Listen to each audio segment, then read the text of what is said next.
साथियों, आज हम बात करेंगे मॉडल पेपर की, जो आपके लगभग एग्ज़ाम के जिस तरह के जिस टॉपिक से प्रश्न पूछे जाते हैं, लगभग उसी प्रकार से हम प्रश्न करने वाले हैं। और इस मॉडल पेपर में आपके 150 प्रश्न रहने वाले हैं।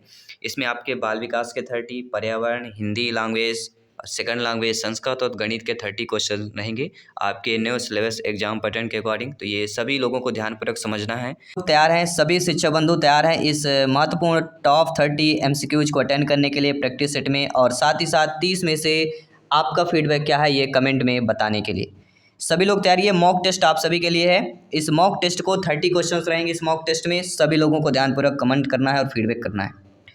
बच्चे का थूकना तथा बबलाना यह किसका संबंध हो जाता है?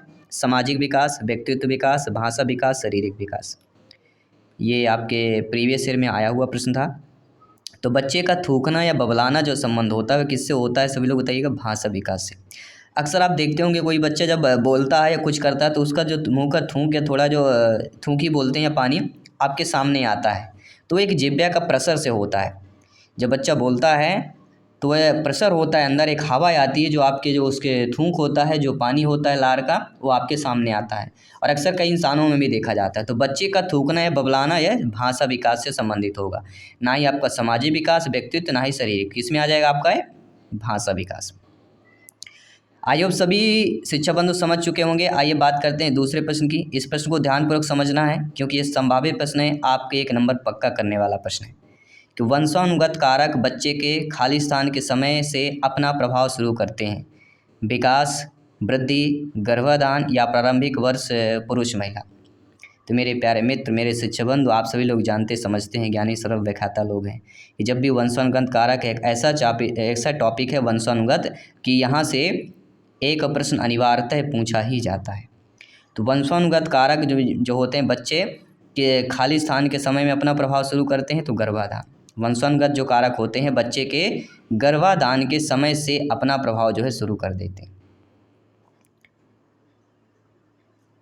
तो वंशानुगत आपने समझ लिया। आइए बात करते हैं अगले प्रश्न की कि किसी की आनुवंशिकता के समय निर्धारित की जाती है परिपक्वता, गर्भधारण, विकास या जन्म। देखिए, जब किसी बच्चे की आनुवंशिकता, क्योंकि आनुवंशिकता एक ऐसा टॉपिक है जहाँ से प्रश्न शिक्षक भर्ती में 101% पूछे जाते हैं, इसलिए टॉपिक इम्पॉर्टेंट है। तो किसी की आनुवंशिकता के समय निर्धारित जो की जाती, क्या निर्धारित किया जाता है? गर्भधारण।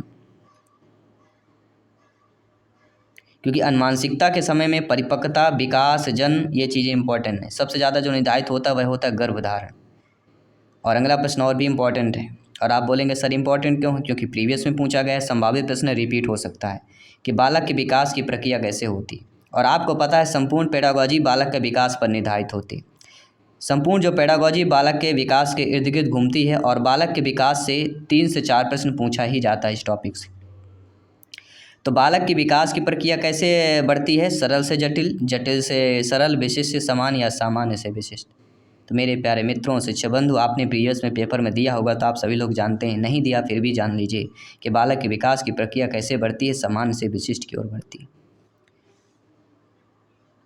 क्योंकि यह एग्जाम में प्रश्न आना ही आना है, किसी भी प्रकार से पूछा जाए, लेकिन प्रश्न तो आएगा। अगला प्रश्न, विद्यार्थी का विकास निर्भर करता है वंशानुक्रम पर, वातावरण पर, वंशानुक्रम वातावरण दोनों पर, या उपरोक्त में से कोई। तो शिक्षकों, ब्रदर, सिस्टर एंड टीचर्स, आप सभी लोग जानते हैं कि विद्यार्थी के विकास का निर्भर करता है। जब आपकी नियुक्त होगी, आप लोग अध्यापक अध्यापिका बनेंगे, तो आपसे प्रश्न अगर कोई पूछ लिया जाए कि ये बालक बालिका विद्यार्थियों का विकास किस पर निर्भर करता है, तो आपका जवाब होना चाहिए वंशानुक्रम पर भी निर्भर करता है, वातावरण पर। इसलिए कहते हैं ना, बच्चे के परवरिश का वातावरण अच्छा होना चाहिए, घर का वातावरण अच्छा होना चाहिए, जहाँ बच्चा रह रहा है वहाँ का वातावरण अच्छा होना चाहिए। वंशानुक्रम तो है ही है, माता पिता जो उनसे जीन्स होते हैं, वंशानुक्रम जो मिलता है, उसके साथ साथ वातावरण भी इम्पॉर्टेंट होता है। ठीक है, तो बच्चे का वातावरण जैसे मिलेगा बच्चा वैसे ही आपको सीखता है। अगला प्रश्न है, मस्तिष्क अभिमुख नियम, जिसे हम सेफेलोकाउडल लॉ के नाम से जानते हैं, ये किससे संबंधित होता है? विकास से, वृद्धि से, भावना से, परिपक्वता से। ये आपके 2019 में जो पेपर हुआ था MP टेट का, उसमें पूछा गया था कि मस्तिष्क अभिमुख जो नियम होता है आपके सेफलोकाउडल लॉ, ये किससे संबंधित हो जाता है? तो ये विकास से संबंधित हो जाता है। First option is the right answer. I hope सभी लोग समझ रहे हैं। सभी लोग कमेंट कीजिएगा। सभी मित्रों को जय हिंद, वंदे मातरम। साथियों, आपका प्रत्येक कमेंट फीडबैक जायसवाल सर हाथ जोड़कर अभिनंदन स्वागत करते हैं, स्वीकार करते हैं। साथियों, बालक का विकास किसका परिणाम होता है? वंशानुक्रम, वातावरण, वंशानुक्रम, वातावरण की अंतः प्रक्रिया या आर्थिक कारकों पर। ये कई बार पूछा गया है। आंसर आपका सेम होगा, प्रश्न आपके बदल जाते हैं। प्रश्न बदलें लेकिन आपका आंसर वही होना चाहिए। यानी बालक का विकास का अगर पूछा जा रहा है तो वंशानुक्रम, वातावरण, ये दोनों चीज़ें होंगी। और अगर अंतः प्रक्रिया तो ये और बेस्ट हो जाता है। जब भी बालक के विकास की जिक्र किया, दो आपको शब्द ढूंढना है, वंशानुक्रम और वातावरण। बस वही आपका आंसर टिका होगा। अगला है मानव व्यक्तित्व परिणाम है। किसका परिणाम होता है? केवल अनुवांशिकता का, पालन पोषण, शिक्षा का, अनुवांशिकता, वातावरण की अंतः क्रिया का, केवल सीख से। अभी तक बालक विकास की बात करें, लेकिन मानव व्यक्तित्व भी आपका, चाहे बालक व्यक्तित्व पूछा जाए चाहे मानव व्यक्तित्व, ये भी आपका अनुवांशिकता, वातावरण की अंतः क्रिया का है।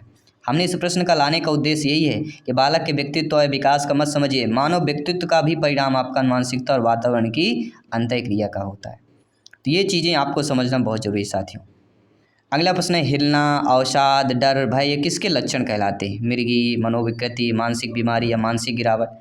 तो मनोवैज्ञानिक से प्रश्न आते हैं तो हिलना, अवसाद, डर, भय, ये सारे लक्षण मानसिक बीमारियां कहलाते हैं।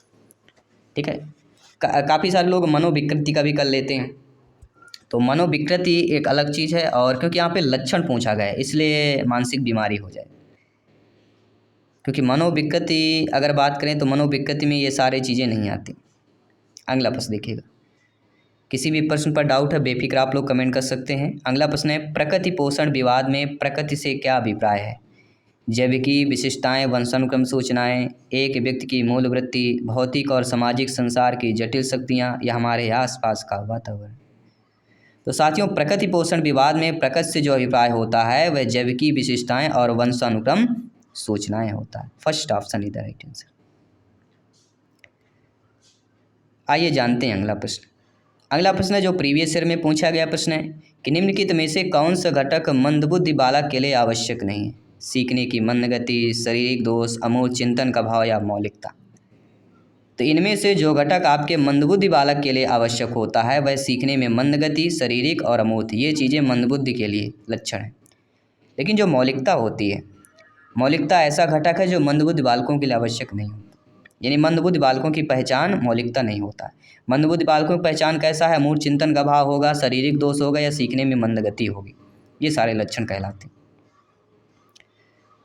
आइए बात करते हैं साथियों अगले प्रश्न की। बहुत अच्छा प्रश्न है, रिपीट प्रश्न है, संभावित प्रश्न है कि व्यक्तियों में एक दूसरे में भिन्नता क्यों पाई जाती है या क्यों होती है? और व्यक्तिगत भिन्नता से सभी को पता है इस टॉपिक से प्रश्न पूछा जाएगा। जी हाँ, जो व्यक्तिगत विभिन्नता होती है यहाँ से एक प्रश्न आएगा, और किस प्रकार से पूछा जा सकता है ये कोई नहीं जानता, इसलिए हर प्रकार से आपको प्रिपेयर और तैयार रहना है। तो व्यक्तियों में एक दूसरे में भिन्नता क्यों होती है? सभी लोग सोचिए अपने माइंड में, अपने माइंड की मेमोरी में थोड़ा ध्यान बलपूर्वक डालिए कि वातावरण के प्रभाव के कारण होगा, जन्मजात विशेषताओं के कारण होगा, वंशानुक्रम, वातावरण। तो आप सभी लोग जानते हैं मैंने क्या कहा कि जब व्यक्ति बालक के विभिन्नता, विकास, परिपूर्णता की बात करें तो वंशानुक्रम, वातावरण, इन दोनों की जिक्र अवश्य होगा। तो बस आंख बंद करके ऑप्शन नंबर सी कर लेना। जी हाँ, अगला प्रश्न देखिए। अगला प्रश्न है मनुष्य की बुद्धि आगे की पीढ़ियों में संक्रमित होती है। इसका कार्य इस जन्मजात योग्यता के विकास के लिए उपयुक्त परिस्थितियों का निर्माण करना है। क्षेत्र, मौसम, वातावरण, जलवायु।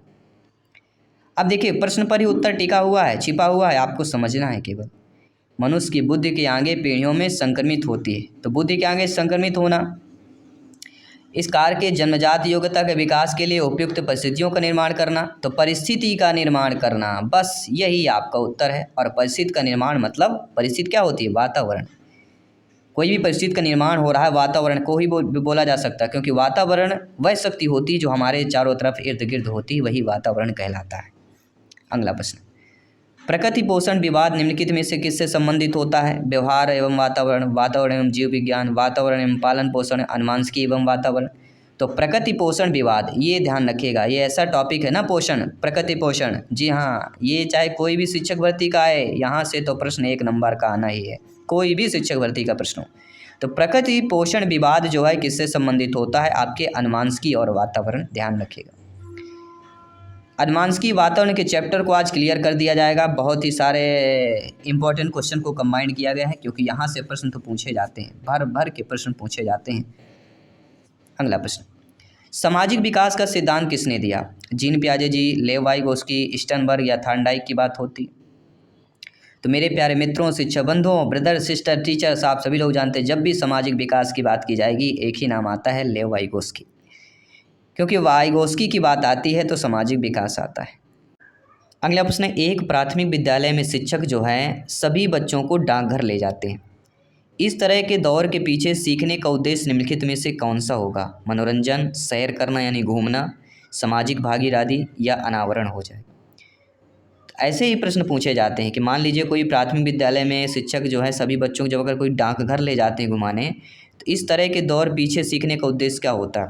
जैसे इन्वायरमेंट में बोला जाता है ना कि बच्चे को जंगल घुमाना या कोई जंगली जानवरों को दिखाना, पेड़ पौधे दिखाना, उसी प्रकार जो है CDP बाल विकास में बोला गया है कि अगर बच्चों को डाकघर ले जाते हैं, इसका उद्देश्य क्या होना? इसका उद्देश्य होता है सामाजिक भागीदारी, यानी ऐसे ऐसी चीज़ें होती हैं तो सामाजिक भागीदारी एक कह सकते हैं। अगला प्रश्न है, एक शिक्षक को क्या होना चाहिए? एक शिक्षक बनना भी एक सामाजिक भागीदारी है। जब आप शिक्षक बनेंगे तो कहीं ना कहीं समाज को शिक्षा दे रहे हैं, ठीक है। इसके बदले सरकार आपको कुछ ना कुछ देगी, लेकिन फिर भी एक समाज सुधारक कार्य होता है। तो एक शिक्षक को क्या चाहिए? आप स्वयं सोचिए, एक शिक्षक के नाते आपको क्या चाहिए? यह संप्रेषित करें कि वह कक्षा कक्ष में सभी संस्कृतियों का सम्मान करती हैं, महत्व देती हैं। बिल्कुल सही बात है, यह संप्रेषित करना चाहिए। एक शिक्षक के रूप में कक्षा कक्ष में सभी संस्कृतियों का सम्मान और महत्व आप सभी को देना चाहिए, क्योंकि आपके लिए सभी बच्चे समान हैं, सभी संस्कृतियाँ एक समान हैं। अगला प्रश्न है, निम्नलिखित संरचनाओं में से शिक्षा का अधिकार अधिनियम 2009 किसकी वकालत करता है? और आपको पता है शिक्षा अधिकार अधिनियम से एक प्रश्न आना ही आना है। मुख्य धारा शिक्षा, एकीकृत शिक्षा, समावेशी शिक्षा या पृथक्करण। तो निम्नलिखित संरचनाओं में से शिक्षक अधिकार अधिनियम 2009 जो वकालत करता है वह समावेशी शिक्षण की वकालत करता है, यानी third option is the right answer. देखिए, आपका NCF 2005 हो गया, RTF 2009 हो गया। इसके बाद आपका न्यू एजुकेशन जो पॉलिसी आई है 2020 उससे रिलेटेड प्रश्न आएंगे। तो ये कुछ प्रमुख टॉपिक हैं, इनको आपको पढ़ना ही पड़ेगा। अगला प्रश्न, यह विचारधारा है कि सभी बच्चों को एक नियमित विद्यालय व्यवस्था में समान शिक्षा प्राप्त करने का अधिकार हो। बहुल सांस्कृतिक शिक्षा, समावेशी शिक्षा, मुख्य धारा, विशेष। अब प्रश्न पर ही हमारा उत्तर दिया गया है, ध्यानपूर्वक समझिएगा। बच्चों को एक नियमित विद्यालय व्यवस्था में समान शिक्षा, तो समान शिक्षा प्राप्त करना मतलब समावेशी शिक्षा। सभी लोग समझ गए अच्छे तरीके से? बहुत बहुत धन्यवाद सभी का। आइए बात करते हैं अगले प्रश्न की। निम्नलिखित में से कौन सी एक मुख्य प्रक्रिया नहीं है जिसके द्वारा सार्थक अधिगम घटित होती? और आप जानते हैं अब क्या प्रश्न पूछे जा रहे हैं, नहीं वाले ज़्यादा प्रश्न आते हैं, इसलिए इनका भी हमें अभ्यास करना है, प्रैक्टिस करना है। तो इनमें से ऐसी एक मुख्य प्रक्रिया नहीं है जिसके द्वारा सार्थक अधिगम घटित हो, यानी हमें ये जानना जरूरी है कि सार्थक अधिगम घटित हो इसके लिए मुख्य प्रक्रिया क्या होती है? अन्वेषण का पारस्परिक क्रिया होती है, पुनरावृत्ति अभ्यास होता है, निर्देशन संचालन होता है, लेकिन कंठस्थीकरण और स्मरण यह मुख्य प्रक्रिया नहीं कहलाती। इसलिए कार्य क्वेश्चन बी ऑप्शन सही हो जाएगा। काफ़ी सिंपल सा प्रश्न था, आई होप सभी लोग समझ रहे हैं अच्छे तरीके से। सभी लोग कमेंट करते रहिएगा, फीडबैक करते रहिएगा।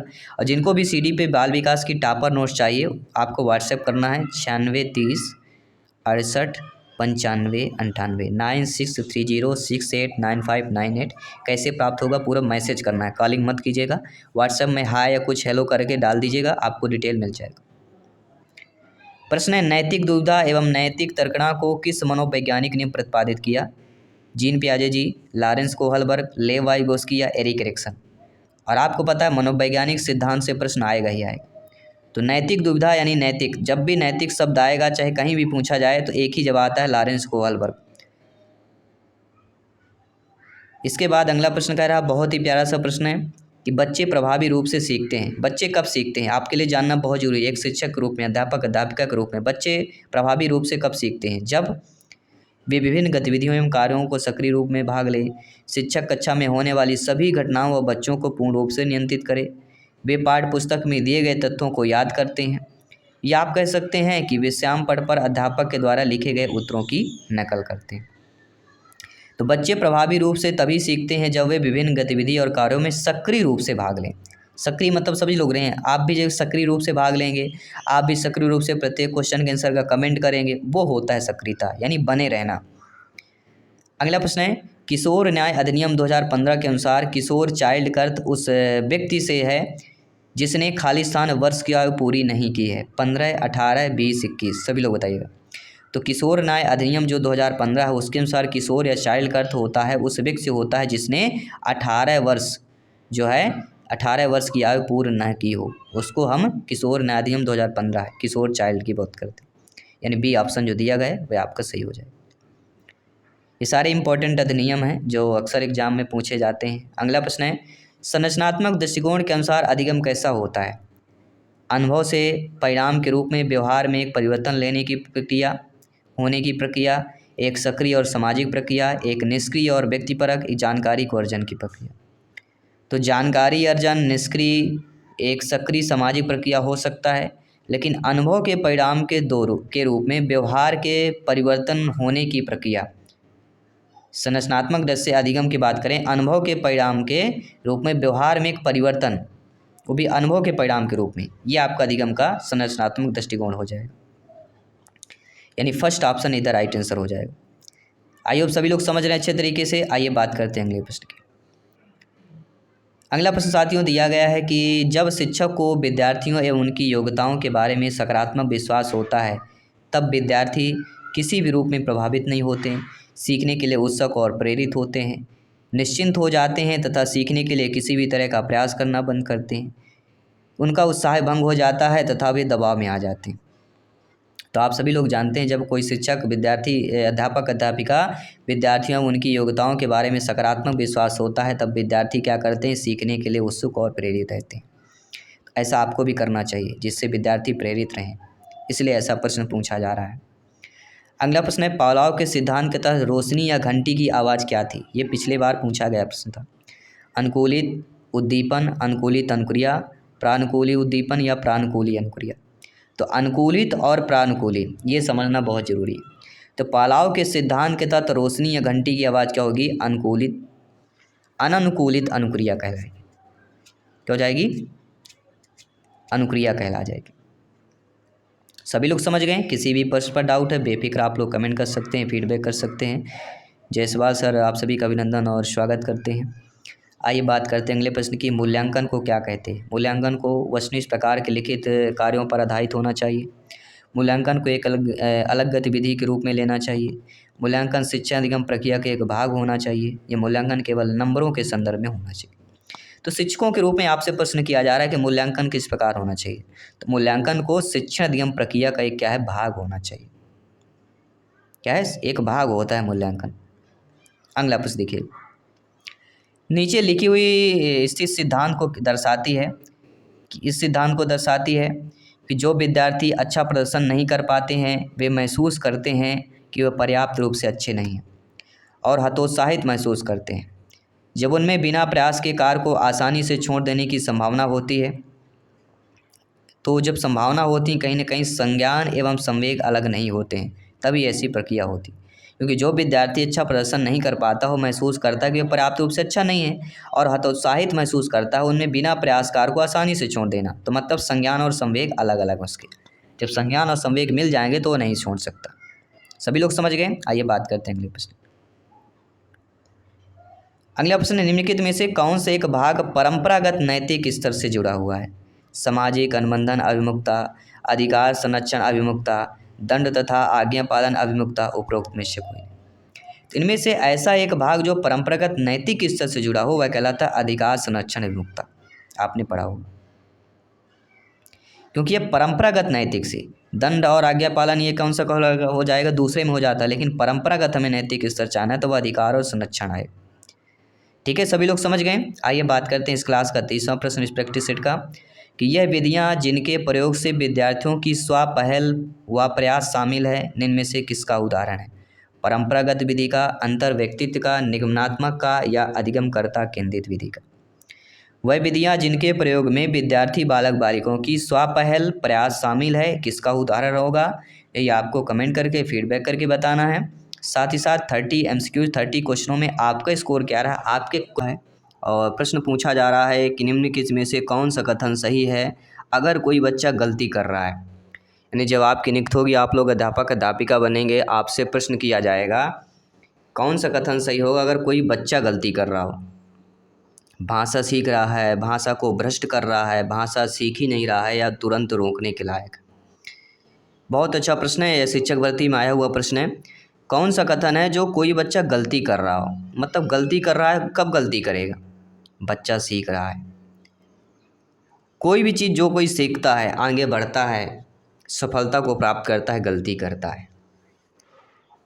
बिना गलती के सफलता प्राप्त नहीं होती। इसी प्रकार अगर कोई बच्चा गलती कर रहा है मतलब भाषा सीख रहा है या सीख रहा है, कोई भी चीज़ हो सकती। तो यहाँ पे पहला ऑप्शन बिल्कुल सही हो जाएगा। ठीक है, नो डाउट सभी लोग समझ गए होंगे। धन्यवाद सभी का। आइए बात करते हैं अगले प्रश्न की।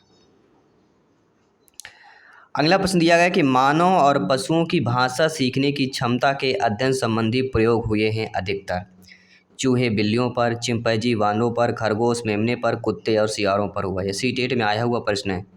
जी हाँ दोस्तों, यानी शिक्षक भर्ती में पूछा गया प्रश्न है। पेपर फर्स्ट सेकंड दोनों के लिए है, वर्ग 2-3 के लिए भी है, क्योंकि पेडागॉजी सेम ही होती है सिलेबस। ठीक है, लेवल आपके वर्ग 2 वर्ग 3 का सेम है। तो मानव और पशुओं की भाषा सीखने की क्षमता के अध्ययन संबंधी जो प्रयोग हुए अधिकतर किस पर हुए हैं, तो मानव और पशुओं की भाषा सीखने की क्षमता की बात कर रहे हैं।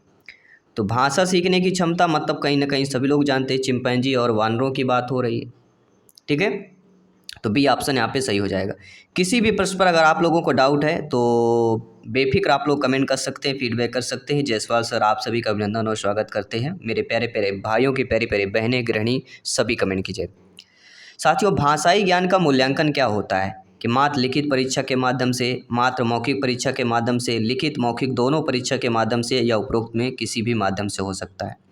तो भाषाई ज्ञान का मूल्यांकन पूछा जा रहा है, सभी लोग बताइएगा।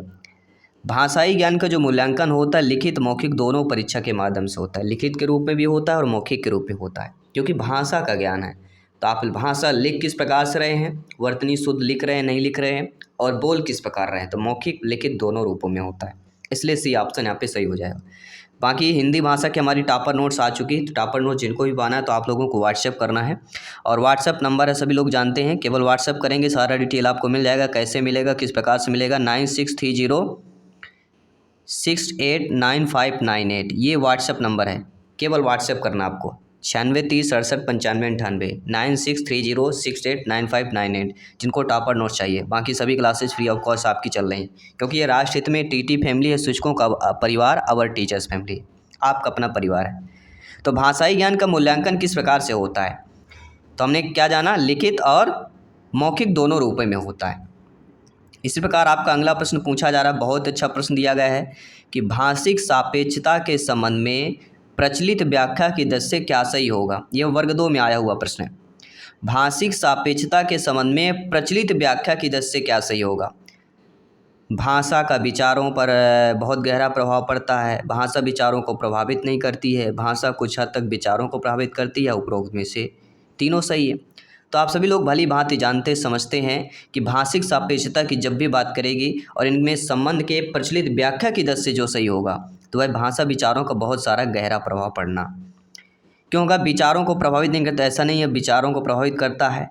भाषा कुछ हद तक प्रभावित करता है, तो कुछ हद तक ये नेगेटिव हो जाएगा। उपरोक्त में से तीनों तो हो नहीं, इसलिए हमारा पहला ऑप्शन सही होगा कि भाषा के विचारों का बहुत गहरा प्रभाव पड़ता है। किसका, भाषिक सापेक्षता की बात करें तो अन्य ऑप्शनों को ध्यान में रखकर भी आप सही आंसर बता सकते हैं। ठीक है, आइए बात करेंगे अगले प्रश्न की। अगला प्रश्न, लिखित भाषा के अक्षर ध्वनियों के दृश्य प्रतीक होते हैं। समानतः आकृतियों ध्वनियों का संबंध सुस्थिर तथा सार्वभौम में होता है। ये वर्ग 3 में आया हुआ प्रश्न है, ध्यानपूर्वक समझिएगा। निम्नलिखित भाषा में अक्षर ध्वनियों के दृश्य प्रतीक कैसे होते हैं, दृश्य प्रतीक होते हैं, और सामान्यतः जो आकृतियाँ ध्वनियाँ होती हैं इनका संबंध कैसा होता है, सुस्थिर तथा सार्वभौम होता है। यह पूर्णतः सत्य है, आंशिक रूप से सत्य है, आंशिक रूप से असत्य है, या पूर्णतः सत्य होगा। तो आप सभी लोग जानते हैं कि लिखित भाषा में अक्षर ध्वनियों के दृश्य प्रतीक होते हैं। कोई भी अब लिखित भाषा मतलब लिख रहे हैं तो ध्वनियों के दृश्य प्रतीक होंगे, तभी तो हम पहचानेंगे का होगा, छोटी की बड़ी की। ठीक है, तो दृश्य प्रतीक होते हैं। सामान्यतः आकृतियों व ध्वनियों का संबंध सुस्थिर और सार्वभौम होता है। जी हाँ बिल्कुल, जो आकृतियाँ ध्वनियाँ होती हैं इनका संबंध कैसा होता है? सुस्थिर होगा और सार्वभौम होगा। तो ये पूरी तरह से आपका सत्य होगा। तो डी ऑप्शन जो दिया गया है वो आप लोगों के यहाँ पे सही हो जाएगा। ठीक है, चलिए बात करते हैं अगले प्रश्न। अगला प्रश्न है, इंसान और जानवर की भाषा में क्या फ़र्क होता है? ध्वनि का होता है, सुरों का होता है, या इंसानों की भाषा के सांकेतिक ध्वनियों, संकेतों, चिन्हों के माध्यम से निर्धारित किया गया है, जबकि जानवरों की भाषा को नहीं, या उपरोक्त में से तीनों सही होंगे। तो आप सभी लोग जानते हैं इंसान और जानवर की भाषा में फ़र्क पूछा जा रहा है। ये आपके क्या बोलते हैं कि छत्तीसगढ़ जो टीटी पेपर होता है उसमें आया हुआ प्रश्न है। तो इंसान और जानवर की भाषा में फ़र्क यहाँ पे पूछा जा रहा है। तो इंसानों की भाषा को सांकेतिक ध्वनि, चिन्हों, संकेतों के माध्यम से निर्धारित किया गया है, जबकि जानवरों की भाषा नहीं होती। तो C option A to Z आप हमारा यहाँ पे सही दिया गया है। अगला प्रश्न प्यारा सा प्रश्न है कि बच्चों की भाषाई क्षमता के आकलन का सही तरीका यह नहीं है।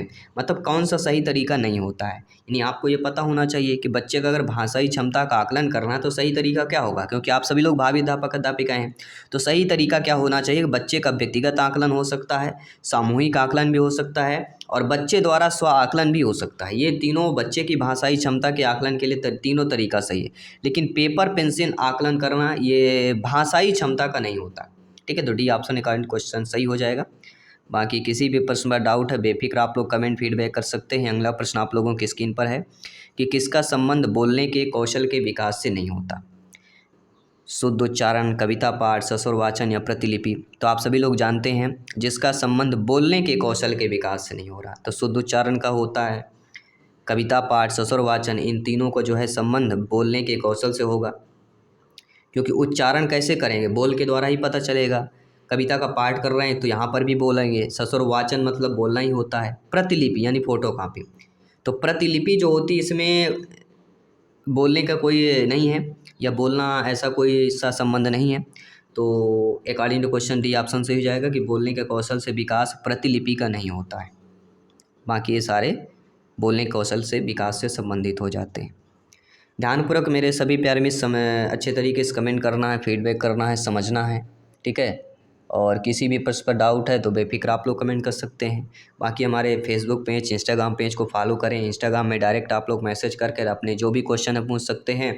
टेलीग्राम चैनल में ज्वाइन करिए। सारे PDF क्लासेज की PDF फाइल जो प्रीवियस हमने किया है 2-3-4 सारे PDF फाइल आपको मिल जाएंगे वहाँ पे।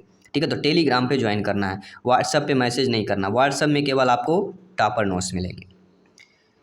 अगला, भाषा कौशल में सबसे पहले किस कौशल का विकास करना चाहिए? और भाषा कौशल में ये वर्ग 3 में आया हुआ प्रश्न है, लेकिन वर्ग 3 में पहला नहीं पूछा गया था, कुछ और पूछा गया था। ठीक है, तो भाषा कौशल में सबसे पहले जिस कौशल का विकास होता है वह पहला कौन होता है? सुनना। सुनना अर्थात श्रवण, वाचन अर्थात बोलना, यह उच्चारण होगा। सुनना, बोलना, उच्चारण में आ जाएगा बोलना। वाचन मतलब पढ़ना हो जाएगा, या लिखना हो जाएगा। लिखना चौथा हो जाएगा।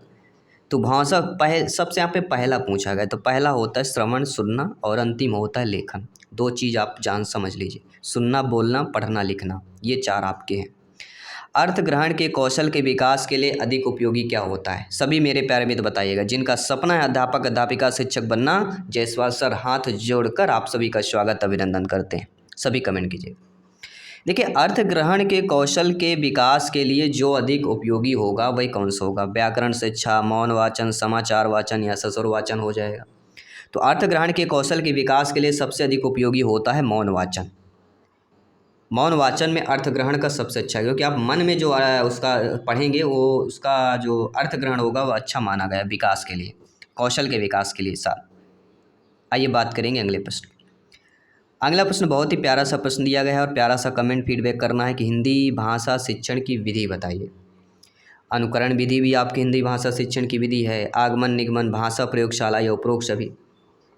और हिंदी भाषा शिक्षण में इन तीनों विधियों को पढ़ना है, क्योंकि इन तीनों विधियों से प्रश्न आते हैं, और इन तीनों विधियों से 2 से 3 प्रश्न आपके एग्जाम में रखे हुए हैं। ठीक है, तो यहाँ पे उपरोक्त सभी वाला ऑप्शन सही कर लेना। तो नो डाउट सभी लोग समझ गए होंगे। आइए बात करेंगे अगले प्रश्न की।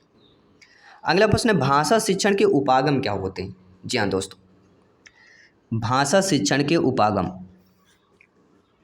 ये दोस्तों अक्सर पूछा जाता है। देखिए, शिक्षण की प्रणाली को ही उपागम कहा जाता है। जो शिक्षण की प्रणालियाँ होती हैं उसी को उपागम कहते हैं। और उपागम को अंग्रेजी में क्या बोलते हैं? अप्रोच करना। इंग्लिश में क्या बोलते हैं? जैसे अप्रोच करना हो, उसी को ही उपागम बोलते हैं। यानी शिक्षण विधियाँ शिक्षण उपागम पर आधारित होती हैं और एक उपागम शिक्षण विधियों को जन्म देती है। एक उपागम क्या होता है? शिक्षण विधियों को जन्म देता है। यानी भाषा शिक्षण के उपागम पाठ संसर्ग, रचना शिक्षण, दोनों या इनमें से कोई नहीं। तो भाषा शिक्षण के उपागम पाठ संसर्ग उपागम भी होता है और रचना शिक्षण के उपागम भी होंगे, अर्थात सी ऑप्शन हो जाएगा यहाँ पे। ए व बी जो दोनों हो जाएगा आपका दिया गया, तो सी ऑप्शन यहाँ पे आप लोगों का सही हो जाएगा। अगला प्रश्न है, शिक्षण कौशल का उपयोग किया जाता है। तो शिक्षण कौशल का उपयोग कक्षा के अंदर करेंगे, कक्षा के बाहर करेंगे, दोनों रूप में करेंगे, इनमें से कोई नहीं। ऐसा प्रश्न क्यों किया जाएगा? क्योंकि जब आपकी नियुक्ति होगी, आप लोग अध्यापक अध्यापिका बनेंगे, तो आपको यह चीज़ें नॉलेज में होनी चाहिए कि शिक्षण कौशल का उपयोग कहाँ पे किया जाता है। ठीक है, तो आप सभी लोग जानते हैं शिक्षण कौशल का उपयोग कक्षा के अंदर भी होता है और कक्षा के बाहर भी होता है। यानी सी ऑप्शन, ए व बी दोनों हमारे सही हो जाएंगे। आइए बात करेंगे अगले प्रश्न की। बहुत अच्छा प्रश्न है और बहुत अच्छा फीडबैक आप लोगों को देना है कि भाषा शिक्षण का आदर्श वातावरण क्या होता है। विद्यार्थियों की अभिव्यक्ति की पूरी आज़ादी देना, भाषागत शुद्धता पर बल, या अध्यापक का एकालाप या श्रव्यदत्त सामग्री का प्रचुर उपयोग। देखिए, भाषा शिक्षण का यहाँ पे आदर्श वातावरण पूछा जा रहा है। तो भाषा शिक्षण का आदर्श वातावरण मतलब विद्यार्थियों की अभिव्यक्ति की पूरी आज़ादी। आदर्श वातावरण मतलब क्या होता है? विद्यार्थियों की जो अभिव्यक्ति होती है उनकी पूरी। इसके बाद हम बात करते हैं आपके अगले प्रश्न की। अगला प्रश्न है, दिग्गज का संधि विच्छेद क्या होगा? दिक धन गज होगा, दिह धन गज होगा, दिग धन गज होगा, या दिग धन आगज हो जाएगा। तो दिग्गज का संधि विच्छेद पूछा जा रहा है। तो दिग्गज का संधि विच्छेद यहाँ पे सभी लोग बताइएगा क्या हो जाएगा? वह होगा दिक धन गज। अब कौन सा संधि होगा ये आपको कमेंट करके बताना, फीडबैक करके बताना है। तो का और गा मिल के आपके आधे गा में परिवर्तित हो जाता है तो दिग्गज बन जाता है। तो दिग्गज कौन सी संधि होगी सभी लोग बताइए। संधि नाम सभी को कमेंट करना है, दिग्गज में कौन सी संधि होगी। अगला, गुप्त का विलोम क्या होता है? भोक्त, मुक्त, प्रकट, लिप्त। तो गुप्त मतलब क्या होता है? कहते हैं गुप्त गोदावरी, आपने चित्रकूट में पढ़ा होगा नाम, गुप्त गोदावरी अंदर है ना। गुप्त मतलब गुप्त, छिपा होना। ठीक है, तो इसका विलोम हमें बनाना है, तो विलोम हो जाएगा प्रकट होना। छिपा मतलब अंदर होना, प्रकट मतलब बाहर निकलना। तो प्रकट इज द राइट आंसर हो जाएगा।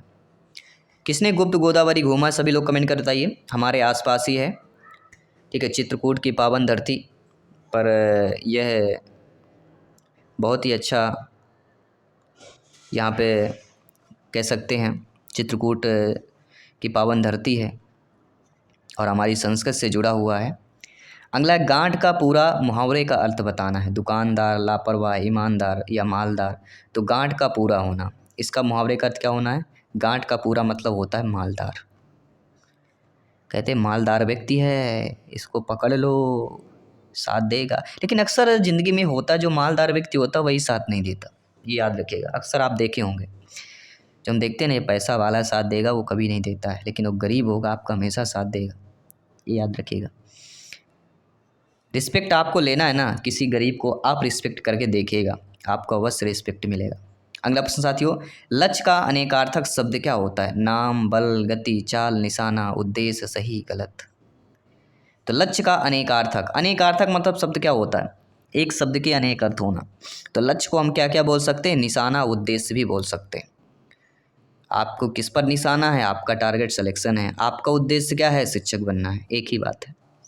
सुधा का अनेकार्थक सो बताइए। तो सुधा को और क्या क्या बोला जाता है? अमृत पानी, प्राण प्रीतम, बादल बिजली, सेना शक्ति, क्या क्या बोला जाता है? सुधा का अनेकार्थक शब्द, तो सुधा मतलब होता है अमृत या पानी भी बोल सकते हैं, किसी का नाम भी हो सकता है सुधा। अगला प्रश्न है, चिरंतन। जी हाँ, चिरंतन शब्द का विलोम निम्नलिखित में से कौन होगा? चिरंतन का विलोम बताइए जिनको भी पता है। सनातन, अविच्छिन्न, शाश्वत या नश्वर। तो आप सभी लोग जानते हैं चिरंतन शब्द का विलोम क्या होने वाला है। चिरंतन का विलोम होता है नश्वर। क्या हो जाएगा? नश्वर इज द राइट आंसर हो जाएगा। आइए साथियों बात करते हैं अगले प्रश्न की। चौराहा में कौन सा समास होगा? बहुत ही सिंपल, कह सकते हैं सारे प्रश्नों से सबसे सरल प्रश्न है। इसे तो मुझे लगता है आप सभी लोगों को कमेंट करना चाहिए, सभी को कमेंट करना चाहिए, जितने भी ये क्लास को अटेंड कर रहे हैं, लेक्चर को देख रहे हैं। तो चौराहा में हमारा समास क्या होगा? तत्पुरुष, बहुव्रीहि, द्विगु समास, कर्मधारय। चौराहा मतलब चार राहों का समूह, चार राहों का समूह, जहाँ से चार राह निकलते हैं उसी को चौराहा बोलते हैं। तो उसी को मतलब कहीं ना कहीं संख्या की शब्द आए, जहाँ पे संख्या शब्द आता है वहाँ पे द्विगु समास होता है। ये सिंपल सी बात आप सभी लोग जानते हैं। अगला ऑप्शन, निम्नलिखित युगों में कौन सा गलत दिया गया है? अब गलत चीज़ों को ज़्यादा पूछी जा रही है, गलत को पहचानना थोड़ा टफ होता है। रास्ता नापना मतलब आकलन करना, रग रग जानना अच्छी तरह से परिचित होना। कहते हैं मैं तुमसे तो तुम्हारी बात को रग रग जानता हूँ, तुमको रग रग जानता हूँ, मतलब अच्छी तरह से परिचित होना। लोहा लेना मतलब सामना करना, मैं उससे लोहा लेके रहूँगा, मैं उसका सामना करके रहूँगा। शैतान के कान काटना यानी बहुत चतुर होना। देखिए सबसे बड़ा है रास्ता नापना मतलब आकलन करना, गलत। कहते हैं ना तू अपना रास्ता नाप मतलब निकल, ऐसा बोला जाता है मेरे ख्याल से। तो रास्ता नापना मतलब आकलन करना, ये गलत होगा, मुहावरा सही नहीं दिया गया है। बाकी सही दिए गए हैं कि रग रग जानना, अच्छी तरह से परिचित होना, लोहा लेना मतलब सामना करना, शैतान के कान काटना मतलब बहुत चतुर होना। भाई कोई शैतान व्यक्ति को अगर आप कान उसके काट लें तो चतुर ही कहलाएंगे। ठीक है, अगला प्रश्न है उड्डयन के संधि विच्छेद का सही विकल्प बताना। उड्डयन का संधि विच्छेद कीजिए। उट्धनडयन, उच्चधनडयन, उत्धनडयन या उड्धनडयन, सभी बताइए। उड्डयन का संधि विच्छेद बताइए और संधि नाम भी आपको बताना है। तो संधि विच्छेद मैं बता देता हूँ, उत्धनडयन होगा, और संधि नाम आपको कमेंट करके बताना कि उड्डयन में कौन सा संधि नाम होगा। आइए बात करेंगे अगले प्रश्न की। अगला प्रश्न बहुत ही अच्छा प्रश्न, सिंपल सा प्रश्न पूछा गया है कि निम्नलिखित में से शुद्ध वर्तनी वाले शब्द का चयन करना है। दृष्टा, रचयिता, सुषुप्त या सृष्टा, सभी बताइएगा। निम्नलिखित में से शुद्ध वर्तनी वाले शब्द का चयन। तो शुद्ध वर्तनी का मतलब हमारा क्या हो जाएगा? दृष्टा इज द राइट आंसर, यहाँ पे शुद्ध होगा। सृष्टा में सा गलत दिया गया है, सुषुप्त में भी आपका दिया गया है, रचयिता में, ठीक है, रचयिता इस तरह नहीं होता है, ये भी आप लोग जानते हैं। तो दृष्टा। बाकी आपके अकॉर्डिंग क्या है आप लोग हमें कमेंट कर सकते हैं, फीडबैक कर सकते हैं। अगला प्रश्न है अंदर अंदर कढ़ाई में गुड़ पकना का अर्थ क्या होता है? मतलब अंदर अंदर कढ़ाई में गुड़ पकना। गुप्त मंत्रणा होना, अपने में सीमित होना, ज्ञात होना या काम न आना। तो हर पेपर में किसी में देखिए ज़्यादा लोकोक्ति आएगी, किसी में आपके ज़्यादा विलोम आ सकते हैं, संधि समास आ सकती है, प्रत्यय आ सकता है, कारक आ सकते हैं। तो ऐसा नहीं है, किसी में ज़्यादा पूछा जाएगा, हर पेपर में किसी एक टॉपिक में 4-5 प्रश्न आएंगे और हर पेपर में चेंज होंगे। तो अंदर अंदर कढ़ाई में गुड़ पकने का अर्थ होता है गुप्त मंत्रणा करना, किसी से शेयर न करना। अगला सॉरी, स्वर किसका भेद होता है? समास का, संधि का, वर्णों का या लिंग का होता है? सब बताइए। जो स्वर हम बोलते हैं ना, किसका भेद होता है? ये किसी का भेद होता है, और किसका होता है आपको कमेंट करके बताना है। तो स्वर किसका भेद होता है? सभी लोग जानते हैं स्वर्ग जो होता है वर्णों का भेद होता है, वर्ण का। स्वर किसका होता है? वर्ण का भेद होता है, याद रखिएगा, वर्ण। जी हाँ, स्वर वर्ण का भेद है उच्चारण और प्रयोग के आधार पर हिंदी वर्णमाला के दो भेद होते हैं, स्वर और व्यंजन। आइए बात करेंगे अगले प्रश्न की। अंबर पनघट में डुबो रही है, तारा घट ऊषा नगरी में कौन सा अलंकार होगा? यमक, रूपक, उपमा, उत्प्रेक्षा, सभी बताइए। अंबर पनघट में डुबो रही है, तारा घट ऊषा नगरी। अंबर पनघट में डुबो रही, तारा घट ऊषा नगरी। इसमें अलंकार बताना है, इसमें क्या होगा? रूपक अलंकार होगा। आइए बात करेंगे अगले प्रश्न की, जो पेडागोजी के क्वेश्चन रहेंगे कुछ। भाषा में रचनात्मक आकलन का सर्वाधिक बेहतर उदाहरण कौन सा होगा? अगर भाषा में रचनात्मक आकलन अगर करना है तो उसके लिए बच्चों को अपने खट्टे मीठे अनुभव लिखने का कहना, श्रुतलेख हो गया, प्रश्नों को उत्तर लिखना या इकाई परीक्षा देना।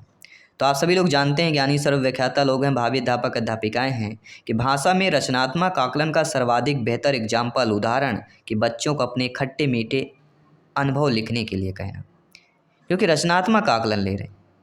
इसलिए बच्चे अगर खुद लिखेंगे अपने अनुभव से तो उसके लिए सबसे बेहतर होता है रचनात्मक, भाषा में रचनात्मक आकलन का, कि बच्चे अपने अनुसार लिखें, अपने सोच के अनुसार लिखें।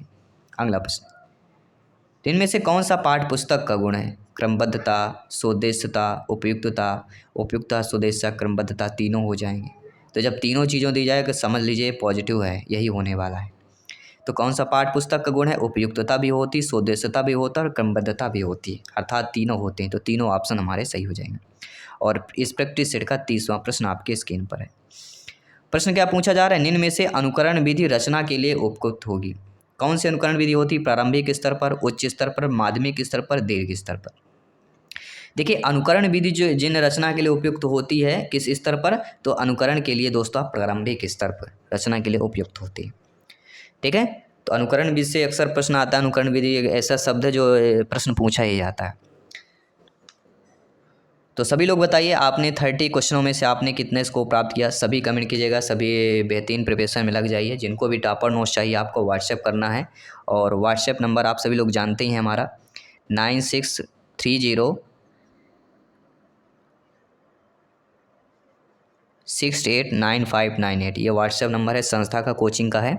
कॉल नहीं करना, व्हाट्सएप मैसेज करेंगे, पूरा डिटेल मिल जाएगा आपको। टॉपर नोट्स कैसे मिलेगी? पीडीएफ में प्राप्त होगी आपको। ठीक है, कोई सोचे कि बुक मुझे मिलेगी, तो बुक नहीं मिलने वाली है, क्योंकि ये पॉसिबल नहीं, अभी समय बहुत कम है। तो अभी से लग जाइए, टॉपर नोट्स भी लीजिए, ये आपके एम को तैयार रहना। आइए जानते हैं पिछले ईयर में यह प्रश्न क्या पूछा गया था कि छोटा नागपुर क्षेत्र में मुंडा और संथाल किस पेड़ की पूजा करते हैं? महुआ और कदम्ब, इमली और आम, पीपल और बरगद, केले और नारियल के पेड़। तो मेरे प्यारे में सभी लोग जानते हैं, मेरे प्यारे प्यारे भाइयों के प्यारी प्यारी बहनें, गृहिणी, ब्रदर, सिस्टर एंड टीचर्स, जिनका सपना है अध्यापक अध्यापिका बनना। छोटा नागपुर क्षेत्र में मुंडा और संथाल जिस पेड़ की पूजा करते हैं वह महुआ और कदम्ब का पेड़ है। मैं कदम का पेड़ है अगर माँ होता यमुना तीरे, मैं भी उस पर बैठ, ऐसा कुछ था ना, एक कविता थी, बहुत अच्छा मुझे याद है। बचपन हमने पढ़ा तो आज भी वो कविताएं याद आती हैं, ऐसी कविताएं थी। अगला डीआरडीओ की प्रयोगशाला को कितने प्रौद्योगिकी समूहों में जो है समूहीकृत किया गया है? 14, 10, 7 या 5? सभी लोग कमेंट करके बताइएगा, क्योंकि आपका एक एक कमेंट फीडबैक यहाँ पे सर्वोपरि है। सरमान है, जयसवाल सर अभिनंदन और स्वागत करते। तो पिछली बार आप सभी को पता होगा कि इसरो से संबंधित बहुत ही ज़्यादा क्वेश्चन जो है पूछे गए थे। इस बार भी चांसेज है और काफ़ी टफ क्वेश्चन पूछे गए थे। तो डीआरडीओ की प्रयोगशाला में कितने प्रौद्योगिकी समूहों के वर्गीकृत किया गया है? तो टोटल 5 समूहों।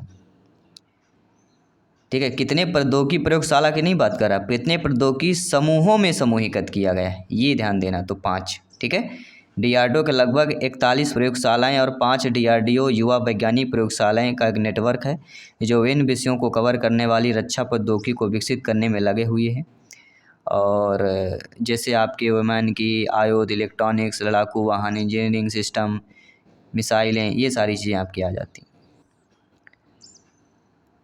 अगला प्रश्न ये देख लेते हैं कि पर्यावरण अध्ययन के शिक्षक के रूप में भ्रमण का आयोजन करने का मुख्य उद्देश्य क्या होता है? और आपको पता है ईवीएस पर्यावरण पेडागोजी में भ्रमण से रिलेटेड एक प्रश्न आएगा ही आएगा, पक्का। जी हाँ, 1 नंबर बिल्कुल रखा हुआ है। तो भ्रमण का टॉपिक अपने आप में क्लियर हो जाता है। ठीक है, तो पर्यावरण अध्ययन के अगर आप शिक्षक होंगे, जब आपकी नियुक्त होगी, आप लोग अध्यापक अध्यापिका बनेंगे, शिक्षक बनेंगे, तो जब भ्रमण का आयोजन करेंगे तो आपका मुख्य उद्देश्य क्या होगा?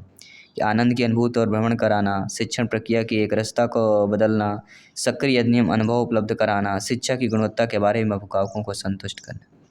देखिए संतुष्ट करना, अनुभूति, एक रास्ता, ये चीज़ें सही है, लेकिन जो अनुभव उपलब्ध कराए ना, पेडागोजी में सबसे बेस्ट है अनुभव उपलब्ध कराना, वो भी सक्रिय अधिनियम, सोने पे सुहागा कह सकते हैं। एक तो वैसे भी पॉजिटिव हमारा ऑप्शन दे दिया गया, क्या दे दिया गया? अनुभव उपलब्ध, इसके साथ सक्रिय शब्द जुड़ गया, तो सोने पे सुहागा इसी को बोला जाता है। अच्छा तो था, और भी अच्छा कुछ शब्द आ गए तो हमें पता चल गया कि इस ऑप्शन के आंसर यही होने वाला है। अगला, क्रिकेट का पहला विश्व कप कब खेला गया? पिछली बार स्पोर्ट्स जीके से प्रश्न पूछा गया था, क्रिकेट का पहला विश्व कप कब खेला गया? 75, 85, 65, 45 में। तो आप लोगों को पता होगा क्रिकेट का पहला विश्व कप जो है शायद मुझे 1975 में इंग्लैंड में खेला गया था मेरे ख्याल से। कहाँ पे खेला गया था सभी लोग बताइएगा? जी हाँ, सभी लोग कमेंट करके बताइएगा। पेसमेकर का संबंध किससे है? किडनी, लीवर, हृदय, मूत्राशय। तो ये आपके साइंस जीव विज्ञान से प्रश्न हो जाता है, साइंस क्वेश्चन हो जाता है। तो पेसमेकर का संबंध किससे होता है? तो पेसमेकर का संबंध आपके हृदय से होता है। किससे होता है साथियों? हृदय से होता है। जिनको भी पता है सभी लोग कमेंट करेंगे। सभी मित्रों को जय हिंद साथियों, वंदे मातरम।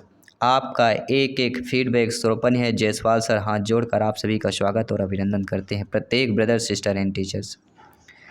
तो विश्व जल दिवस कब मनाया जाता है? 11 अप्रैल, 22 मार्च, 10 फरवरी या 8 दिसंबर? तो आप सभी लोग जानते हैं विश्व जल दिवस की बात की जा रही। तो विश्व जल दिवस कब मनाया जाता है? अगर आपको पता होगा वह डेट कौन सी है? 22 मार्च।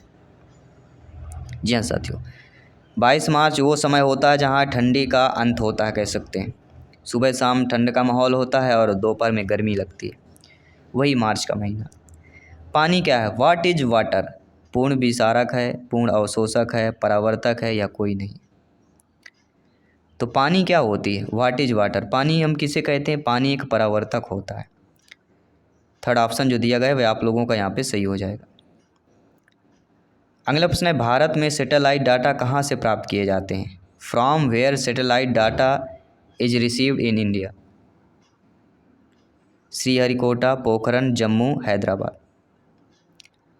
तो भारत में सैटेलाइट डाटा जहाँ जिस जगह से प्राप्त किया जाता है वह जगह हमारी हैदराबाद कहलाती है। डी ऑप्शन इधर राइट आंसर हो जाए। इसके साथ हम अगले प्रश्न की बात करते हैं। भारतीय टीम ने T20 वर्ल्ड कप 2024 का खिताब किस टीम को हराकर जीता? इंग्लैंड, ऑस्ट्रेलिया, श्रीलंका या साउथ अफ्रीका?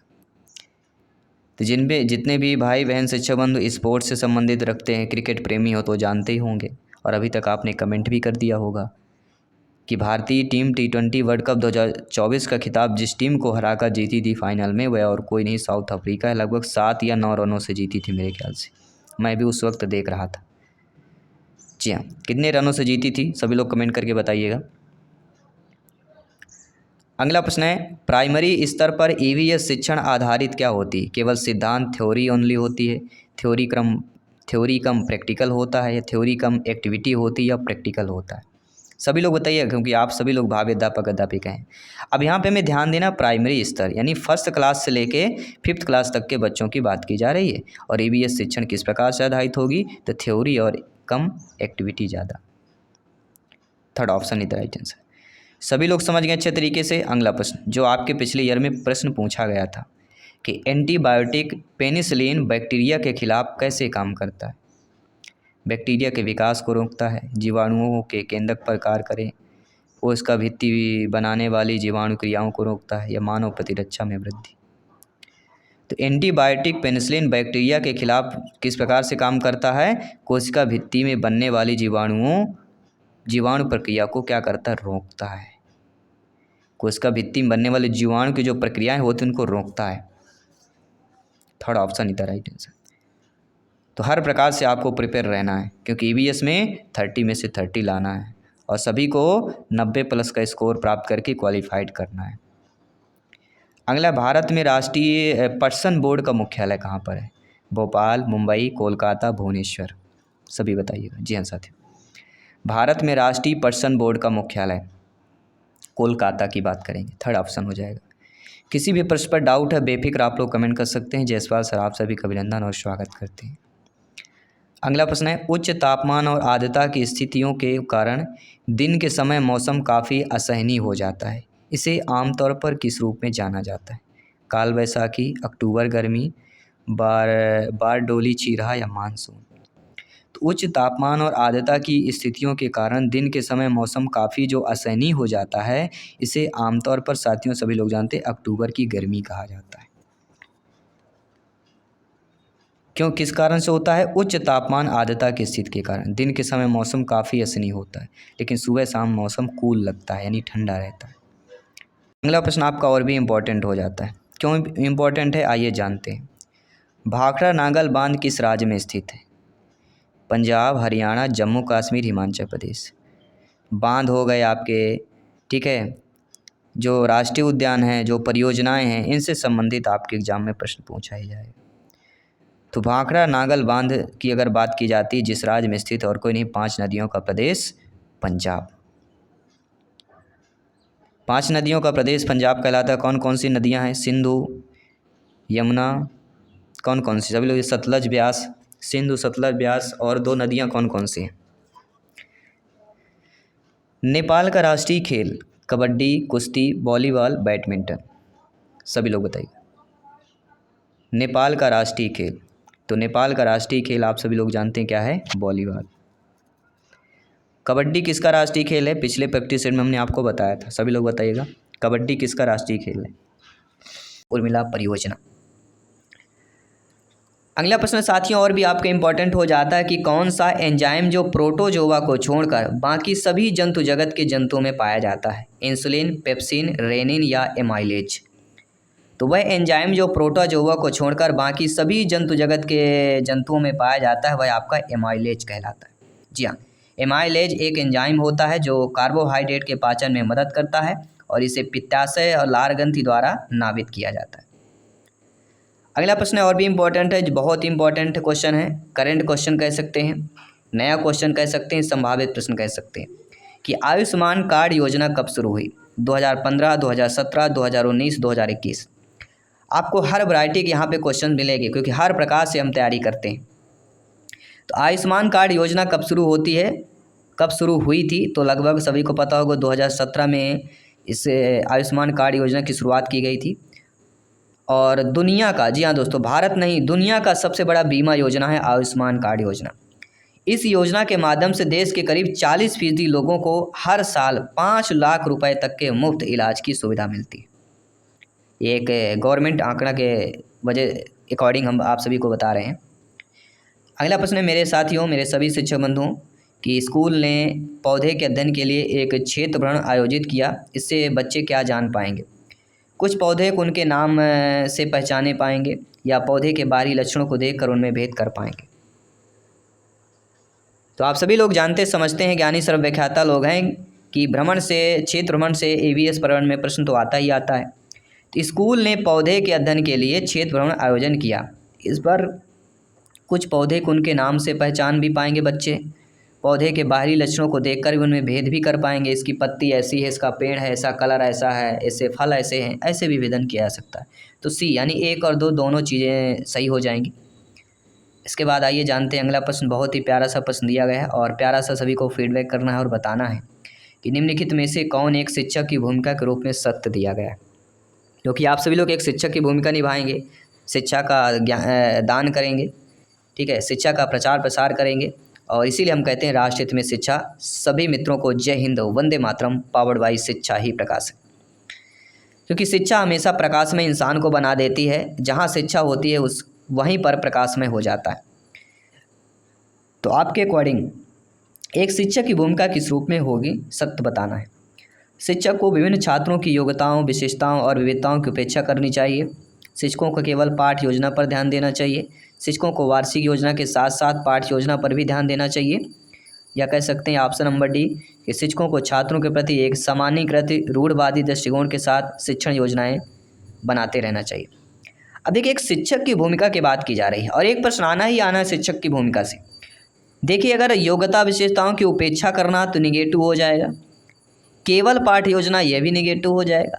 शिक्षकों को वार्षिक योजना के साथ साथ योजना पर भी ध्यान देना, ये मेरा क्योंकि साथ साथ बात कर रहा है, वार्षिक योजना के साथ साथ क्या है, पाठ्य योजना पर भी ध्यान देना, ये थोड़ा पॉजिटिव लग रहा है। और अगला कि शिक्षकों को छात्रों के प्रति एक सामान्यीकृत रूढ़वादी दृष्टिकोण के साथ शिक्षण योजनाएं बनाते रहना चाहिए। तो प्रति सामान्यीकृत रूढ़वादी शब्द दे दिया गया, इसलिए कहीं ना कहीं सी ऑप्शन बेस्ट लग रहा है, जो शिक्षक की भूमिका के रूप में सत्य होना चाहिए। आप भी शिक्षक है, आप भी बता सकते हैं कि इनमें से कौन सा ऑप्शन सही होगा। आपके अकॉर्डिंग ज़रूर अपना फीडबैक अवश्य दीजिएगा। अगला है कि नीचे उन प्रश्नों के उदाहरण दिए गए हैं जो परीक्षाओं में पूछे जा सकते हैं। तो निम्नलिखित में से कौन सा कथन जो है एक नकारात्मक वाक्य होगा? नकारात्मक मतलब निगेटिव वाला हमें बताना है कि बेल्जियम की राजधानी का नाम क्या है? गरीबी ही उच्च बेरोजगारी के एकमात्र कारण नहीं है, अपने उत्तर को न्यायोचित ठहराएं। कोविड के फैलाने के कारण 3 कारण बताइए। दुनिया में सबसे लंबी नदी कौन सी? देखिए, इसमें से नकारात्मक दिया गया है कि गरीबी ही उच्च बेरोजगारी एकमात्र कारण नहीं है, ये नकारात्मक हो क्योंकि कारण नहीं दे दिया गया, इसलिए आपका नकारात्मक हो जाएगा। अगला प्रश्न कि मानव शरीर को किस रूप में ज़्यादा ऊर्जा मिलती है? मानव आपका हमारा जो शरीर है किस रूप में ज़्यादा ऊर्जा मिलती है? प्रोटीन में, खनिज लवण में, विटामिन में, कार्बोहाइड्रेट में? तो सभी लोग जानते हैं किसकी बात करेंगे, कार्बोहाइड्रेट। और सबसे ज़्यादा कार्बोहाइड्रेट किस में मिलता है, सभी लोग बताइए। मानव शरीर के मुख्यतः कार्बोहाइड्रेट से ऊर्जा प्राप्त होती है और कार्बोहाइड्रेट मोनोसेकेराइड में बदलकर ऊर्जा प्रदान करता है। किस रूप में? मोनोसेकेराइड के रूप में बदलकर ऊर्जा हमें अपने बॉडी में देता है, मोनोसेकेराइड। मोनो मतलब एक होता है, डाई मतलब दो, ट्राई मतलब तीन। ठीक है, ये आपने शायद केमिस्ट्री में पढ़ा होगा शायद। अगला है कि वर्धमान ट्रॉफी किससे संबंधित होती है? कुश्ती, मुक्केबाजी, भारोत्तोलन या कबड्डी? सभी लोग बताइएगा। तो वर्धमान ट्रॉफी, आप स्वयं समझिए। वर्धमान मतलब कहीं ना कहीं वर्धमान यानी बलवान होना चाहिए। इसके लिए बलवान किस में हो सकता है? सभी में हो सकता है, लेकिन सबसे ज़्यादा वर्धमान वजन आपका भारोत्तोलन। लास्ट में ना है, लास्ट में ना है। ठीक है, तो वर्धमान ट्रॉफी भारोत्तोलन से होता है।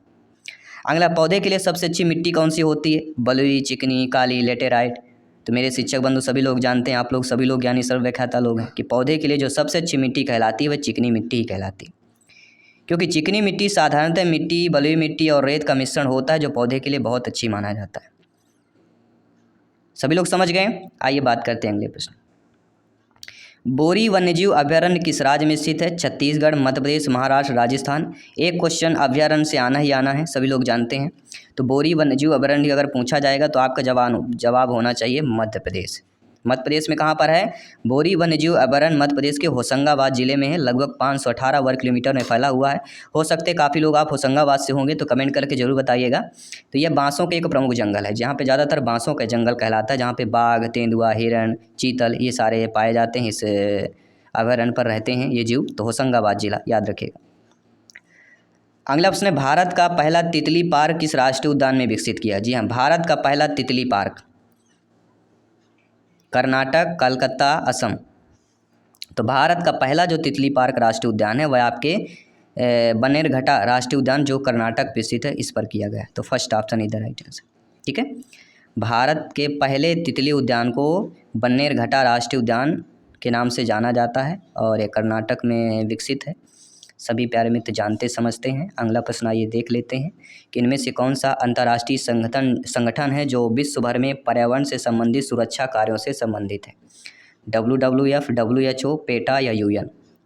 तो ऐसा अंतर्राष्ट्रीय संगठन जो विश्व भर में पर्यावरण से संबंधित सुरक्षा कार्यों से संबंधित कहलाता है वह वर्ल्ड वाइड फंड कहलाता है, WWF। जी हाँ दोस्तों। अगला जो प्रश्न है बहुत ही अच्छा प्रश्न है कि निम्नलिखित में से कौन सा कथन सही दिया गया है? क्योंकि अक्सर पूछा जाता है कौन सा नहीं है, लेकिन यहाँ पे आपको बताना है कौन सा सही है। प्रवाल वित्तीय प्रक्रिया की उत्पादकता सबसे अधिक है, रेगिस्तान कम उत्पादक क्षमता का क्षेत्र है, गन्ने की उत्पादकता अधिक है या उपरोक्त सभी? तो निम्नलिखित में से जो कथन हमारा सही होगा, ये सारे कथन सही दिए गए, तो उपरोक्त सभी ऑप्शन सही हो जाएगा। साइंस भी एक जीव विज्ञान भी ऐसा टॉपिक है जहाँ से एग्जाम में प्रश्न पूछे जा सकते हैं। अपने शरीर, बॉडी से संबंधित, किसी रोगों से संबंधित एक साइंटिफिक नेम दे दिया जाएगा जो काफ़ी टफ होता है, तो हर एक लेवल से पूछा जा सकता है। कौन सा मिलान गलत दिया गया है? कर्मा नृत्य गोंड का है, घूमर नृत्य भील का है, परगुनी नृत्य वैगा का है, खदम नृत्य कोरगू का है। ये जातियाँ दी गई हैं, उनके नृत्य दिए गए। तो आप सभी लोग जानते हैं कि कर्मा जो नृत्य वो गोंड जनजाति, घूमर नृत्य भील की बात करेंगे, परगुनी नृत्य वैगा की, लेकिन खदम नृत्य कोरगू का नहीं।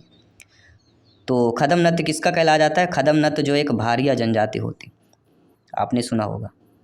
जी हाँ, भारिया। तो इन लोगों का ये खदम नृत्य कहलाता है। तो डी ऑप्शन आपका सही नहीं होगा। आइए बात करते हैं अगले प्रश्न। मध्य प्रदेश में कितने टाइगर रिजर्व हैं? 4, 6, 7, 8? सभी लोग बताइए। मध्य प्रदेश में कितने टाइगर रिजर्व हैं? सभी लोग कमेंट कर बताइए। तो लगभग देखा जाए मेरे हिसाब से तो 6 हैं, अगर कोई बढ़ गए हों तो ज़रूर बताइएगा। ठीक है, कान्हा, बांधवगढ़, पेंच, पन्ना, सतपुड़ा, संजय, ये टाइगर रिजर्व हैं 6। और भी अत्यधिक हो गए हों तो ज़रूर कमेंट करके बताइएगा। आइए बात करते हैं अगले प्रश्न। प्रभाष जोशी पुरस्कार मध्य प्रदेश शासन द्वारा किस क्षेत्र में दिया जाता है? हॉकी, खो खो, मलखंभ या निशानेबाजी में? जी हाँ, जो प्रभाष जोशी पुरस्कार है मध्य प्रदेश शासन द्वारा किस क्षेत्र में दिया जाता है? हॉकी, खो खो, मलखंभ, निशानेबाजी। ये सभी के लिए मॉक क्वेश्चन के रूप में इंपॉर्टेंट है।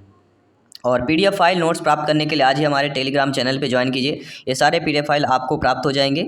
और टॉपर नोट्स जिनको भी संस्कृत लैंग्वेज की चाहिए तो टॉपर नोट्स भी आपको उपलब्ध है। तो टॉपर नोट्स भी आप लोग व्हाट्सएप PDF के द्वारा जो है मंगा सकते हैं। व्हाट्सएप नंबर दिया गया है। तो चलिए देर न करते हुए शुरुआत करते हैं।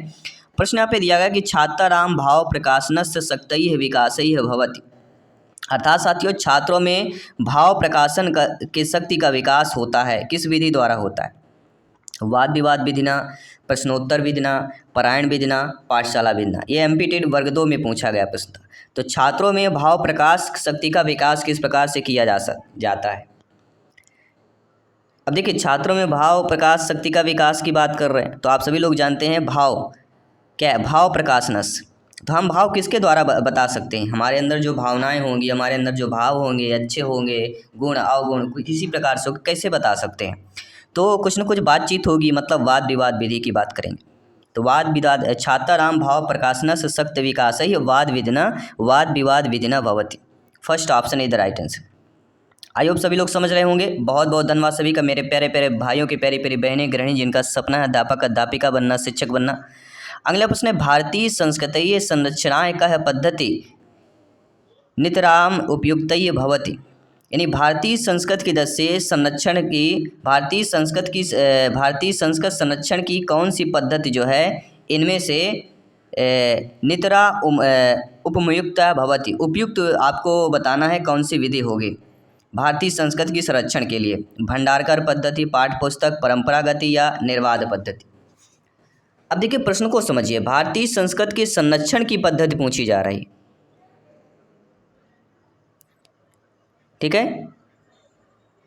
तो यहाँ पे उपयुक्त हमारी कौन सी हो जाएगी, नितराम उपयुक्ताई भवति। सभी लोग बताइए, आप लोगों को भी कमेंट करना है, वीडियो पॉज कीजिए, प्रश्न को समझिए, पढ़िए, फिर कमेंट कीजिए, क्योंकि यहीं पर कमेंटेड है और यहाँ पे कमेंट करेंगे, यहाँ पे क्वेश्चन को आंसर देंगे तो आपका प्रिपरेशन बेहतर होगा। हमारी यही कोशिश रहती कि आप किस तरह से आप कमेंटेड हो, क्वेश्चन के आंसर फास्ट दे सकें। तो यहाँ पे राइट आंसर हो जाएगा, वह है आपकी परंपरागत पद्धति। जी हाँ, भारतीय संस्कृति और परंपरा, ये आपने पढ़ा होगा, हमारी भारतीय संस्कृति है, हमारी परंपरा है जो चली आ रही है, ठीक है। तो ये शब्द थोड़ी चीज़ें आपको एडिशनल सोचना पड़ेगा, शब्दों का थोड़ा मेल मिलाप है, ये आपको ध्यान देना है। अगला प्रश्न है, शिक्षणे सौलभ्य संपादनम इति कस्याय पद्धति उद्देश्यम अस्ति। शिक्षण का सौलभ्य संपादन मतलब सुलभ कौन सी पद्धति का उद्देश्य होता है, निर्वाध पद्धति, पाठ्य पुस्तक पद्धति, भंडारकर पद्धति या परंपरागत पद्धति। ये तीन ऐसी पद्धतियाँ जो अक्सर एग्जाम में प्रश्न पूछी जाती हैं। तो शिक्षण सौलभ्य संपादनम कौन सी पद्धति का उद्देश्य होता है, तो वह होता है दोस्तों पाठ्य पुस्तक पद्धति। जी हाँ साथियों, शिक्षण के सौलभ्य संपादन का जिस पद्धति का उद्देश्य होता है वह है पाठ्य पुस्तक पद्धति। जी हाँ, शिक्षणे सौलभ्य संपादनम इति पाठ्य पुस्तक पद्धति उद्देश्यम अस्ति। अगला प्रश्न है जो स्क्रीन पर दिया गया है, बहुत अच्छा प्रश्न है, सभी लोगों को कमेंट करना, फीडबैक करना है कि कह शिक्षण सिद्धांत मानसिक विकास से तीव्र गतिम आधाति। यानी कौन से शिक्षण सिद्धांत के द्वारा मानसिक विकास तीव्र गति से जो है तीव्र गतिमाधाति, तीव्र गति से विकास होता है। अभ्यासस्य सिद्धांत है, रुचि सिद्धांत है, मौखिक कार्यस्य सिद्धांत है, सकृत्याय सिद्धांत है। तो मेरे प्यारे मित्र, मेरे शिक्षक बंधु, अध्यापक अध्यापिकाएं सभी लोग जानते हैं, बहुत अच्छा प्रश्न है, वर्ग 3 में आया हुआ प्रश्न है कि शिक्षण सिद्धांत में मानसिक विकास के तीव्र गति से कौन सी वह विधि द्वारा हो सकता है, किसके द्वारा हो सकता है, सभी लोग बताइए। तो मानसिक विकास की बात की जाए तो कहीं ना कहीं सक्रियता सिद्धांत। जी हाँ, सक्रियताय सिद्धांत ही शिक्षण सिद्धांत ही मानसिक विकास से तीव्र गति माधि धाति। तीव्र गति से किस सक्रियता सिद्धांत के द्वारा तीव्र गति से विकास किया जा सकता है। अगला है कह सिद्धांत ही क्रियाशील सिद्धांत इति नामना ज्ञानते। कौन से सिद्धांत को क्रियाशील सिद्धांत के नाम से या अन्य नाम से भी जाना जाता है। अभ्यास सिद्धांत ही है, स्वाभाविकतया सिद्धांत ही है, बहुमुखी सिद्धांत ही या अनुपात से क्रमशः चा सिद्धांत है। तो मेरे प्यारे में सभी लोग जानते हैं क्रियाशील सिद्धांत। क्रियाशीलता मतलब क्रियाशील मतलब चल रही हो चीज़, गतिमान चीज़ें की बात हो रही है। तो क्रियाशील किसके द्वारा होता है, तो क्रियाशील सिद्धांत को अभ्यास सिद्धांत। जी हाँ, अभ्यास सिद्धांत ही क्रियाशील सिद्धांत इति नामना ज्ञाते। मतलब अभ्यास सिद्धांत को क्रियाशील सिद्धांत के नाम से जाना जाता है। अगला प्रश्न देखिएगा। अगला प्रश्न कति विधेषु कौशलेषु नैपुण्य संपादनम भाषायाः सांकेतिकीं प्रयोजनम अस्ति। कौन सी विधि में, कति विधेषु कौन सी विधि में कौशल का नैपुण्य संपादन भाषायाः संकेतम प्रयोजनम अस्ति। नैपुण्य संपादन भाषा का संकेतिक प्रयोजन होता है।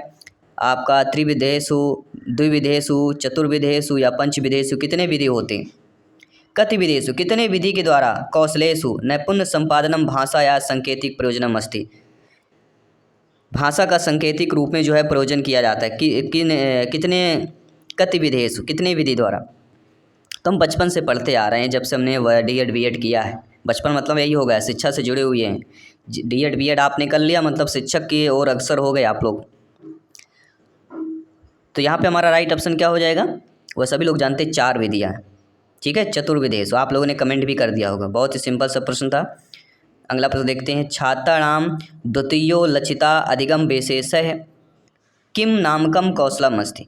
छात्रों में द्वितीय लक्ष्य अधिगम में किम नामकम कौशलम अस्ति, किस नाम से कौशल होता है, किस कौशल को बोला जाता है। तो द्वितीयो लक्षिता दिया गया है, तो द्वितीयो लक्षितों का मतलब क्या होता है सभी बताइए। सुनना, बोलना, पढ़ना, लिखना, यानी श्रवण भाषणम दूसरा,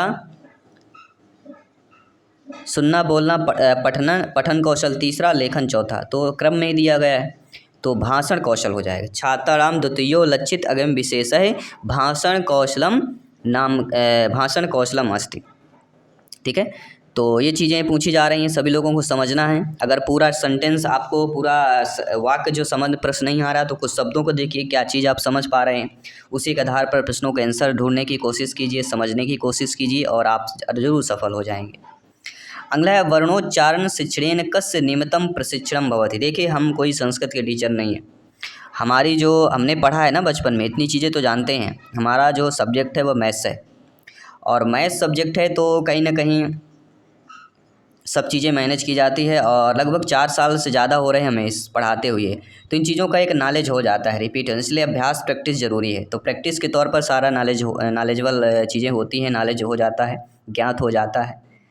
तो वर्णों के उच्चारण के शिक्षण में कौन सा नियम जो है प्रशिक्षण दिया जाता है, प्रशिक्षण होगा। स्वर यंत्र से, ताड़ेन्द्रिय से, श्रवणेन्द्रिय से या स्पर्श इंद्रिय से, कौन सा इंद्रिय होगा। वर्णोच्चारण शिक्षणेन कस्य नियमितम प्रशिक्षणम भवति। वर्णों को उच्चारण के शिक्षण में किस नियम के द्वारा प्रशिक्षण होता है। तो आप सभी लोग जानते हैं वह नियम कौन सा हो जाएगा, सभी लोग कमेंट कीजिए, वह होगा स्वर यंत्र से। वर्णों का उच्चारण मतलब स्वर, इतना चीज़ें जान लीजिए। बाकी सेंटेंस नहीं आ रहा समझ में, कोई दिक्कत नहीं। आइए बात करते हैं अगले प्रश्न की। अधिगम प्रक्रियायाम केषां विशेष भूमिका अस्ति। अधिगम प्रक्रिया में कौन सी विशेष भूमिका होती है, किसकी विशेष भूमिका होती है। दृश्य उपकरण की, दृश्य शब्द उपकरण की, श्रव्य उपकरण की या दर्शककारणाम। तो आप सभी लोग जानते समझते हैं कि अधिगम प्रक्रिया में जिस विशेष भूमिका की आवश्यकता होती है, तो आप सभी लोग जानते हैं क्या होगा। अधिगम प्रक्रिया की बात हो रही तो कहीं ना कहीं अधिगम में क्या होगा, दिखाई भी देना चाहिए और सुनाई भी देना चाहिए, यानी दृश्य शब्द उपकरण की बात होगी। ठीक है, बी ऑप्शन सही हो जाएगा। आई होप सभी लोग समझ गए होंगे। आइए बात करते हैं अगले प्रश्न की कि मस्तिष्क यंत्रस्य अपरम नाम की। मस्तिष्क यंत्र का अपर नाम बताइए, दूसरा नाम क्या बोला जाता है। इसे उपनाम होता है ना, वो इसी प्रकार अपरम नाम। दूरदर्शनम, ध्वनि पंजिका, भाषा पंजिका या संगणकम। ये वर्ग 3 में 2011 में शायद आया हुआ प्रश्न है। तो मस्तिष्क यंत्रस्य अपरम नाम बताना है, और सभी लोग जानते हैं मस्तिष्क अपरम मतलब किसको हो जाता है, संगणकम। अगला प्रश्न, मूल्यांकनेन छात्रस्य पूर्णतया किम मापितुं शक्यते। मूल्यांकन में छात्र के पूर्ण रूप से किस प्रकार से माप सकते हैं। वैदुष्यम, चतुर्मयम, व्यक्तित्वम या प्रतिभम, किसके द्वारा मापा जा सकता है। तो मूल्यांकन में छात्रों के पूर्ण रूप से, पूर्णतया, मूल्यांकनेन छात्रस्य पूर्णतया, पूर्ण रूप से मूल्यांकन का जो है छात्रों में किस प्रकार से हम माप सकते हैं, समझ सकते हैं। देखिए पूर्ण रूप से बात कर रहे हैं मतलब व्यक्तित्व की बात हो रही। अगर छात्रों के पूर्ण रूप से माप हो रहा तो मतलब व्यक्तित्व की माप हो रही, उसको क्या बोला जाएगा, व्यक्तित्व माप। अगला प्रश्न है कि बहुश्लोक कंठस्थीकरणम कस्याय परीक्षायाम अपेक्षते। ये वर्ग 3 में आया हुआ प्रश्न, यानी बहुत श्लोकों को कंठस्थ करना, याद करना, कौन सा परीक्षा को हम बोल सकते हैं। अंताक्षरी परीक्षा में, वस्तुनिष्ठ, शलाका या निबंध। देखिए श्लोक को याद करना, कंठस्थ करना वैसे पेडागॉजी में निगेटिव शब्द है, लेकिन थोड़ा प्रश्न को समझिए। कस्याम परीक्षाम अपेक्षते, किस परीक्षा की अपेक्षता होती कि बहुत श्लोकों को आपको याद करके रखना है। वह होगी कब होता है, जब चीज़ें अंत्याक्षरी की परीक्षा होती है अगर संस्कृत में, तो बहुत से श्लोकों को याद करना पड़ता है। क्यों? क्योंकि वह श्लोकों से ही अंत्याक्षरी होती है। इसलिए यहाँ पे नेगेटिव आपका कंठस्थीकरण नहीं होगा। अगला प्रश्न देखिएगा, साक्षात्कारे का परीक्षा आयोजिते। साक्षात्कार जो परीक्षा होती है वह किस प्रकार की होती है, ये किस प्रकार का आयोजन किया जाता है? वस्तुनिष्ठ, मौखिक, निबंध रूप या निदानात्मक? देखिए साक्षात्कार, जिसे आपने इंटरव्यू में देखा होगा, साक्षात्कार इंटरव्यू जो होता है, साक्षात्कार परिचय हो गया, एक्सक्लूसिव इंटरव्यू जिसे बोला जाता है, साक्षात्कार एक्सक्लूसिव इंटरव्यू या साक्षात्कार परिचय। तो साक्षात्कार परिचय का राइट ऑप्शन क्या होगा, वह हमारी कौन सी होगी, सभी लोग बताइए। साक्षात्कार परिचय का मतलब होता है मौखिक, यानी मुँह बोल समझकर जो बोल के द्वारा किया जा सके, ठीक है, तो वह कहलाएगा साक्षात्कार परीक्षा। अगला प्रश्न है कि संस्कृत शिक्षणे मूल्यांकनस्य प्रयोजनम अस्ति। संस्कृत शिक्षण का मूल्यांकन का प्रयोजन क्या होता है? सामान्य शिक्षण होता है, प्रशिक्षण होता है, विश्लेषणात्मक शिक्षण होता है या उपचारात्मक शिक्षण होता है? तो संस्कृत शिक्षण का मूल्यांकन प्रयोजन पूछा जा रहा है। तो आप सभी लोग जानते हैं संस्कृत शिक्षण का मूल्यांकन प्रयोजन जो होता है वह होता है उपचारात्मक प्रशिक्षण, उपचारात्मक शिक्षण की बात करेंगे। संस्कृतम शिक्षणम मूल्यांकनम सम उपचारात्मक शिक्षणम प्रयोजन अस्ति। अर्थात संस्कृत शिक्षण में मूल्यांकन का, उपचारात्मक शिक्षण का प्रयोजन किया जाता है। आइए बात करेंगे साथियों अगले प्रश्न की। परिष्कृत प्रश्न पत्र निर्माणे अवसरे कस्य उपादेयता वर्तते। अर्थात परिष्कृत प्रश्न पत्र निर्माण के अवसर में कौन से उपादेयता वर्तते, कौन सा उपाय किया जाता है? ज्ञानात्मक पक्ष का, भावात्मक पक्ष का, क्रियात्मक पक्ष का या उपयुक्त पक्ष का? देखिए परिष्कृत प्रश्न पत्र, ये चीज़ें समझना जरूरी है। परिष्कृत प्रश्न पत्र मतलब क्या होता है? परिष्कृत प्रश्न पत्र का निर्माण करें तो उसमें ज्ञानात्मक पक्ष में भी ध्यान देना है, भावात्मक पक्ष में भी ध्यान देता है और क्रियात्मक में। इन तीनों पक्षों को, इन चीज़ों को भी समझना है, यही आपके इम्पोर्टेंट है। अगला प्रश्न है, इसके बाद ग्रामर के कुछ क्वेश्चन करेंगे, इंपॉर्टेंट क्वेश्चन करेंगे जैसे एग्जाम में पूछे जाते हैं।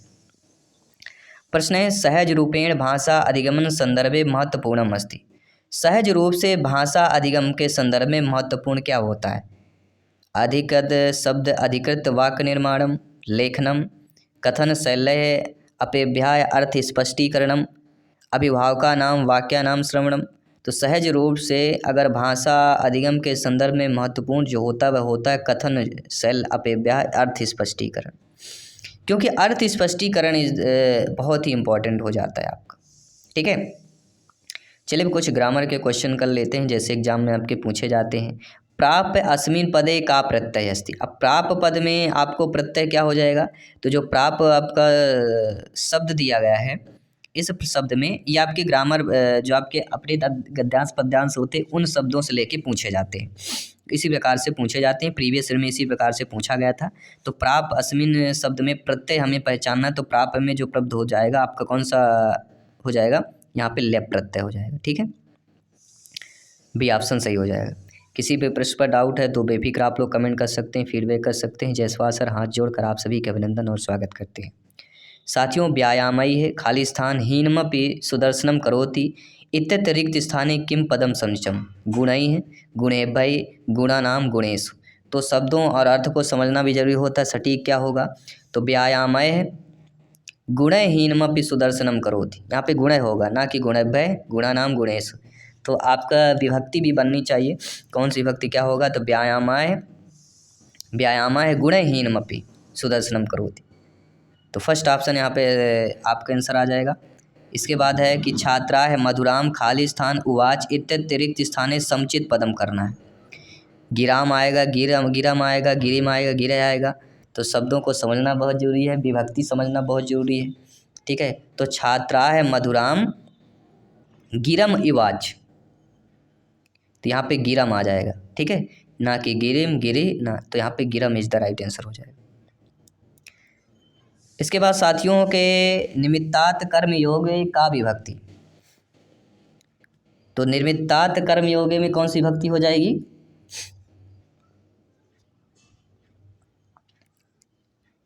रामात रामयो रामा राम आपने पढ़ा होगा, सप्तमी विभक्ति इज द राइट आंसर हो जाएगा। इसके बाद है राजहंसय इति पदे काः समासः। राजहंस पद में कौन सा समास होगा? षष्ठी तत्पुरुष, बहुब्रीहि या उपपद तत्पुरुष या कर्मधारय। तो राजहंस, सभी लोग बताइएगा, राजहंस में कौन सा समास आएगा? तो राजहंस में कर्मधारय समास आपका हो जाएगा। डी ऑप्शन इधर राइट आंसर हो जाएगा। किसी भी प्रश्न पर डाउट है बेफिक्र कमेंट कर सकते हैं, और सारे ग्रामर के पोर्शन आपके अपठित गद्यांश पद्यांश से ही पूछे जाएंगे, उन शब्दों से लिया जाएगा। अगला प्रश्न है खलवेशः इति पदस्य संधि विच्छेदः समुचित। ये प्रीवियस ईयर में पूछा गया प्रश्न था, किसी गद्यांश पद्यांश से लिया गया है। तो खलवेशः का संधि विच्छेद का बताना है। तो खलवेशः का संधि विच्छेद अगर आता है तो वह आपका पूछा जाता है खलु धन एशः। उ और ए मिलके आपके परिवर्तित हो जाते हैं। अगर संधि नाम पूछा जाए, सभी लोग बताइएगा कौन सी संधि होगी? यण संधि यहाँ पे हो जाएगी। खलु धन एशः खलवेशः, यण स्वर संधि हो जाएगी। इसके बाद अगला प्रश्न है अधोलिखितेषु विकल्पेषु पाठ सहगामी क्रिया नस्ति। इनमें से कौन से विकल्प में पाठ सहगामी क्रिया नहीं है? संभाषण, शिविर संयोजनम, श्लोक पाठ है, कवि सम्मेलनम या अनर्गल वाता है। तो इनमें से विकल्प में देखा जाए जो पाठ सहगामी क्रिया नहीं है, यानी कि संभाषण, शिविर संयोजनम, श्लोक पाठ और कवि सम्मेलन, ये तीनों हमारे क्या हैं?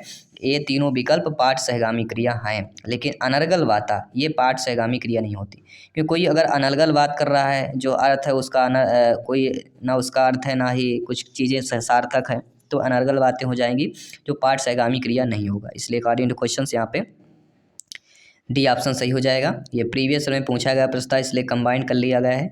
अगला प्रश्न है निर्बलम इति पदे का समास है। निर्बलम में समास पूछा गया है। षष्ठी तत्पुरुष, बहुब्रीहि, अव्ययी भाव या कर्मधार है। तो आप सभी लोग जानते हैं कि निर्मलम पद में अगर हम समास की अगर बात करते हैं तो कहीं ना कहीं अव्ययी भाव समास आ जाता है। क्या आ जाएगा? अव्ययी भाव समास। तो समास में वे शब्द आएंगे जो आपके अपठित गद्यांश में, उन्हीं शब्दों से कोई समास, संधि ऐसे पूछी जाएगी। ठीक है, ग्रामर क्वेश्चन, अव्यय, उपसर्ग, कहानी, लोकोक्ति, अर्थ, एक शब्द में अनेक शब्दों का एक अर्थ, ये सारे आते हैं। उपसर्ग, प्रत्यय, विलोम, पर्यायवाची, ये सारे आपसे आएंगे। संस्कृत वर्णमाला स्वर वर्तते। संस्कृत वर्णमाला में स्वर कौन है? का, ऋषि, रा, या। इनमें सभी लोग बताइए संस्कृत वर्णमाला में स्वर जो हो जाएगा वह, आप सभी लोग जानते हैं स्वर्ग 5 हैं और दीर्घ स्वर 8 हैं। इन दोनों को मिला के टोटल जो है संस्कृत में 13 स्वर होते हैं। तो महत्तम संख्या कैसे निकालेंगे बड़ी?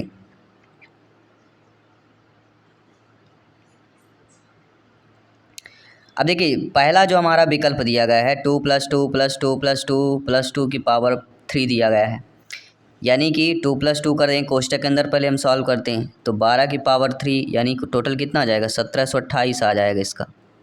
ठीक है, इसके बाद सेकंड वाला देखिए 3 × 1 = 4, 3 × 7 = 1 8, 3 11, 11 की पावर 2 दिया गया है, मतलब 121 आ गया।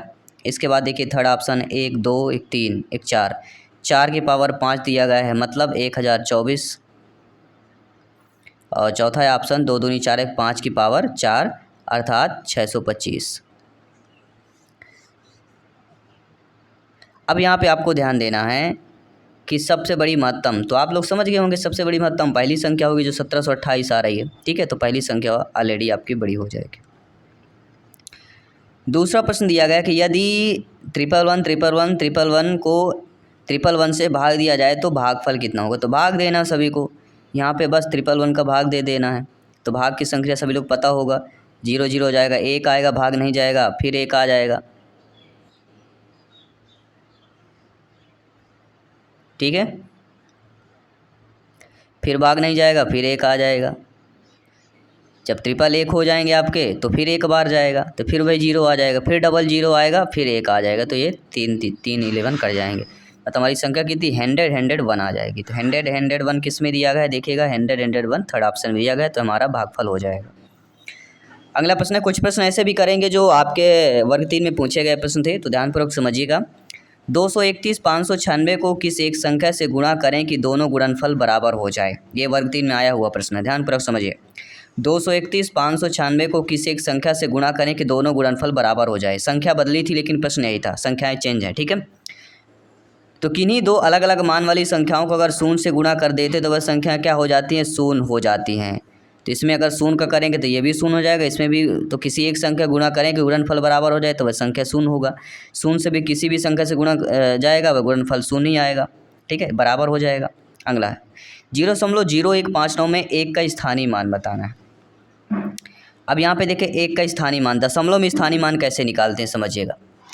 दशमलव में स्थानीय मान क्या निकालेंगे, बटे में कर लेते हैं, यानी 1 बटा दशमलव के बाद कितने 2 जीरो हैं तो 1/100 कर लेंगे। ये हमारा क्या आ जाएगा, स्थानीय मान आ जाएगा। 1/100 यानी कि थर्ड ऑप्शन सही हो जाएगा। अगला प्रश्न दोस्तों क्या कह रहा है कि 4.44 धन 0.04 धन 44.4 धन 444 का मान क्या होगा, 444। अब दशमलव में दिया गया है, इनमें कन्फ्यूजन हो जाता। आपको जोड़ना कैसे, मैं लिख लेता हूँ फिर आपको जोड़ना है। ठीक है, 4 हो गया, फिर 4.44, फिर 0.04, फिर 44.4, फिर 444। इतना कर लेना। अब आपको योग कर लीजिए, यहाँ से योग करेंगे 4 4 8 आएगा, 4 4 1 8 1 9 आ जाएगा, दशमलव लगा दीजिए। 9 कैसे आएगा, 4 4 8 ही होगा ना। आपके हासिल तो कहीं नहीं है, तो 4 4 8 88 हो जाएगा लास्ट में। अब देखिए लास्ट में 88 किस में दिया गया, पहले ऑप्शन में, तो आगे जोड़ने की सकता ही नहीं।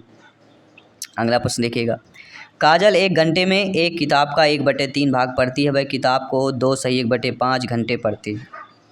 इस किताब का कितना भाग पढ़ने को शेष बचता है। काजल है जो 1 घंटे में किताब का कितना 1/3 भाग पढ़ती है, और किताब को कितना 5 दूनी 10 से 11/5 घंटे पढ़ती है। 11/5 का क्या हो जाएगा, 5.5 घंटे कहला जाएगा। तो वह किताब का कितना भाग पढ़ने को शेष बचेगा, 5.5 घंटे में 1/3 भाग पढ़ लेती है। तो काजल जो है 60 मिनट में कितना पढ़ती है, 1 घंटे में कितना पढ़ रही है, 1/3 भाग। तो यहाँ लिख लीजिए 60 मिनट में 1/3 भाग पढ़ती है, तो 1 मिनट में कितने भाग पढ़ेगी, 1/3 गुणे 60,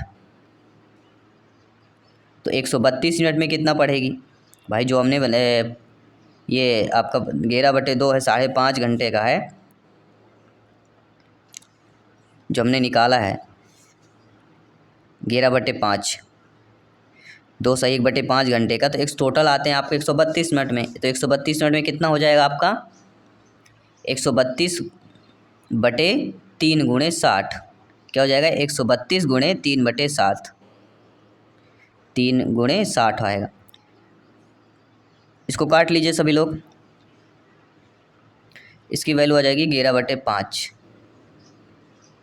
11/15 सॉरी, क्या आएगा 11/15 आएगा। जब देखिए 2 सही 1/5 घंटे यानी 11/5 गुणे 60 घंटा दिया गया, तो उसमें अगर हम इसमें अगर हम 60 का गुणा करेंगे तो वह मिनट में परिवर्तित हो जाएगा। तो मिनट हमारा कितना आ रहा है, 132 मिनट आ रहा है। तो इसमें क्या है, एक में माइनस कर लेना है। कैसे, मान लें शेष भाग में इसको माइनस, मान लीजिए कोई एक भाग है, कितना पढ़ा उसने 11/15, तो यहाँ पे हम एक में 11/15 को माइनस कर लेंगे तो 15 आ जाएगा, और 15 माइनस 11 तो 4/15 कहला जाएगा। तो शेष भाग कितना बचा, 4/15 भाग बचा, क्योंकि एक में उसने इतना पढ़ लिया, बचा कितना 4/15 भाग। सभी लोग समझ गए होंगे। भाग के एक प्रश्न में भाजक भागफल 10 गुना है, शेषफल का 5 गुना है, यदि शेषफल 46 है तो भाज्य होगा। समझिएगा ध्यानपूर्वक, भाग का कोई प्रश्न है जिसमें भाजक जो है भागफल का 10 गुना है, तो भाज्य बराबर क्या होता है सभी लोग जानते हैं, फार्मूला हमारा क्या होता है, भाज्य बराबर भाजक गुणे भागफल धन शेषफल होता है। तो 5 गुणे शेषफल गुणे भाजक बटे 10 धन 46, ये हमारा निकल के आएगा। 5 गुणे शेषफल गुणे भाजक बटे 10 धन 46, ये फार्मूला हमारा बन गया। अब सॉल्व कर लीजिए सभी लोग, इतना तो सॉल्व कर लेंगे सभी लोग ना, सभी लोग सॉल्व कीजिए। 5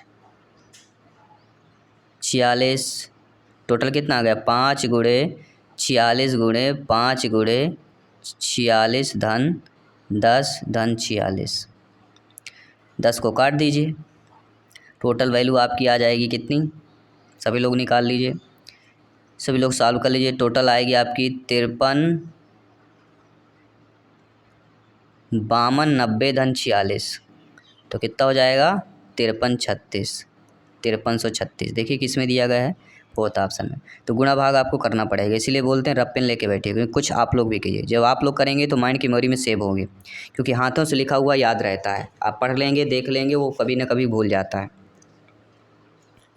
1 सही 1/2 में कितने आधे होंगे भैया? बहुत ही सिंपल सब। आधे का मतलब होता है 1 सही 1/2 का 1/2, यानी कि 1 सही 1/2 का 2 एकम 2 3/2 लिख सकते हैं।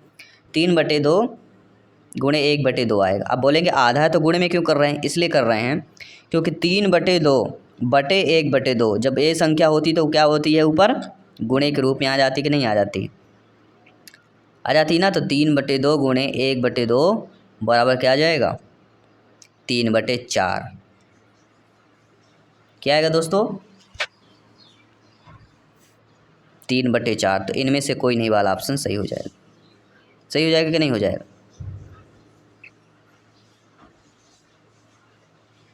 सभी लोग बताइए।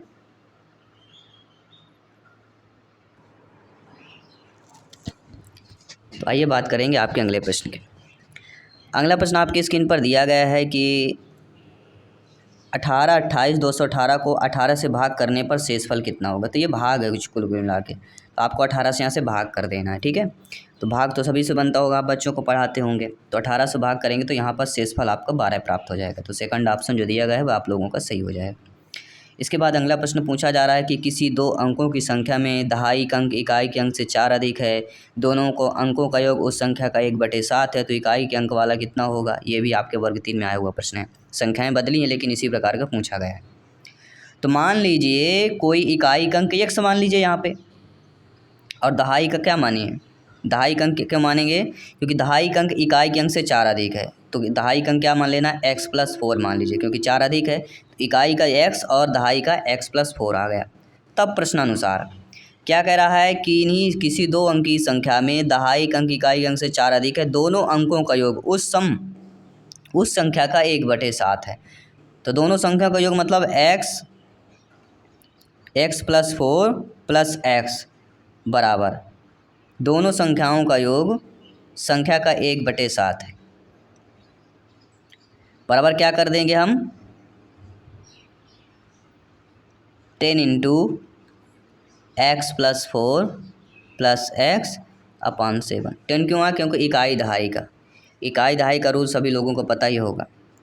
ये फार्मूला है, और फार्मूले पर करेंगे तो आपको सिर्फ बस पक्षांतर कर लीजिए। 7 का गुणा यहाँ पे कर लीजिए x+4 + x में, और 10 का गुणा इसमें कर लीजिए, आपकी वैल्यू आ जाएगी। क्या वैल्यू निकल के आएगी? इसलिए बोल रहे हैं रफ पेन लीजिए, क्योंकि स्क्रीन छोटी है, इससे सारा चीज़ें नहीं आ पाती। तो रफ पेन लेके आप लोग बैठिए, समझिए और फीडबैक कीजिए, ठीक है। चलिए, तो यहाँ पे सभी लोग ध्यानपूर्वक समझिएगा हमारी वैल्यू कितनी निकल के आ गई। चलिए पहले हम लिख देता हूँ, इसको सॉल्व कर लीजिएगा। 7x धन 28 ये वैल्यू आया जब 7 का गुणा होगा। इसके बाद धन 7x, क्योंकि x था तो धन का आएगा बराबर में यहाँ लिख देता हूँ। 10x धन 40 धन x, नहीं टोटल हमारा क्या निकल के आ गया? 14x ऋण 11x बराबर 40 ऋण 28, यानी 3x बराबर 12 के। x बराबर 12/3 मतलब x बराबर आ गया 4। तो हमने क्या माना था? 4 और x धन 4 मतलब 4 धन 4 8, तो 4 और 8 हो जाएंगे। तो x की वैल्यू 4 आ गई, तो इकाई का स्थान पूछा रहा तो इकाई का 4 आएगा, ठीक है। इसके बाद कह रहा प्रश्न की 12/9 में कितने 1/3 है? तो उसी प्रकार के एक प्रकार का हम प्रश्न कर चुके हैं ऑलरेडी, तो कुछ नहीं करना है, 12/9 कर लीजिए, बटे में 1/3 कर लीजिए। तो इसको क्या कैसे लिख सकते हैं? 12/9 गुणे 3/1, तो 3 एकम 3, 3 तिकाई 9, 3 एकम 3, 3 चौक 12, 4 आएगा। देखिए 4 किस में दिया गया है? सेकंड ऑप्शन में दिया गया है, तो गुणा भाग कर लेना है, बस सॉल्व कर लेना है। आइए बात करते हैं अगले प्रश्न की। विभाजन के एक प्रश्न में रवि ने गलती से 3 के स्थान पर 8 से भाग दे दिया, उत्तर 15 प्राप्त हो गया, तो सही उत्तर क्या होगा? अब देखिए, माना भाज्य कोई x मान लीजिए, तो प्रश्नानुसार x/3 गलती से कितने 3 का भाग दे रहा है, किसने स्थान पर 8 के, तो x - 8 हो जाएगा बराबर क्या है 15। बस इसको सॉल्व कर लीजिए। 8 त्रिक 24, इसमें एलसीएम आएगा और 8x - 3x आ जाएगा ऊपर बराबर 15 के है। तो 8x 3x में कितना हो जाए 5x बराबर 15 × 24 क्या हो जाएगा 5x बराबर 15 × 24। तो x और क्या आ जाएगा इसके बटे 5 कम 5 3 15 24 टाइम कितना होगा 72। तो 72 आ गया आपका। अब अभीष्ट उत्तर निकालना है। अब कह रहा x/3 तो बराबर 72/3 तो बराबर आ गया 24। 24 किस में दिया गया है देखिएगा पहले ऑप्शन, यानी विभाजन के रवि ने गलती से 3 के स्थान पर 8 से भाग दे दिया। तो 8 हमने क्या किया x/3 - x/8 कर लिया और उत्तर 15 प्राप्त में उसमें हमने आपका सलूशन निकाल लिया। 24 आपका आंसर आ गया। x का मान हमने निकाल लिया तो सारा कुछ आपका चीज़ें क्लियर हो गई। आइए बात करते हैं अगले प्रश्न। यदि संख्या 62 53 29 15 ए 6 से पूर्णतः विभाज्य है तो एक स्थान पर सबसे बड़ा अंक कौन होगा। अब विभाज्यता वाले प्रश्न आए थे, सभी लोग ध्यानपूर्वक समझिएगा। विभाज्यता वाले प्रश्न आए थे और यही वे विभाज्यता वाले प्रश्न हैं। तो a बराबर 6 क्या करना, दी गई संख्या में आपको a बराबर पहले 5 रखना है 6 रखना है, लेकिन यहाँ पे 6 वाला सही है तो a की जगह हमें 6 रख लेना है। जब आप a की जगह 6 रखेंगे 6 से भाग देंगे तो आपका चला जाएगा। कैसे 6 से भाग देंगे तो 6 कम 6 फिर 0 6 चौको 24 6 दूनी 12 6 दूनी 12 6 कम 6 6 पंचे 30 6 दूनी 12 6 छंगा 36 पूरा चला गया। तुम्हारी जो संख्या विभाजिता है वह 6 आएगा। तो सभी से काट के देख लेना जो हमारी संख्या 6 से पूर्णतः विभाजित हो रही है या किस संख्या से विभाजित हो रही है। ये तो सरल था, लेकिन जो वर्ग 3 में है तो इससे भी टफ क्वेश्चन आए थे जो हम आगे करने वाले हैं।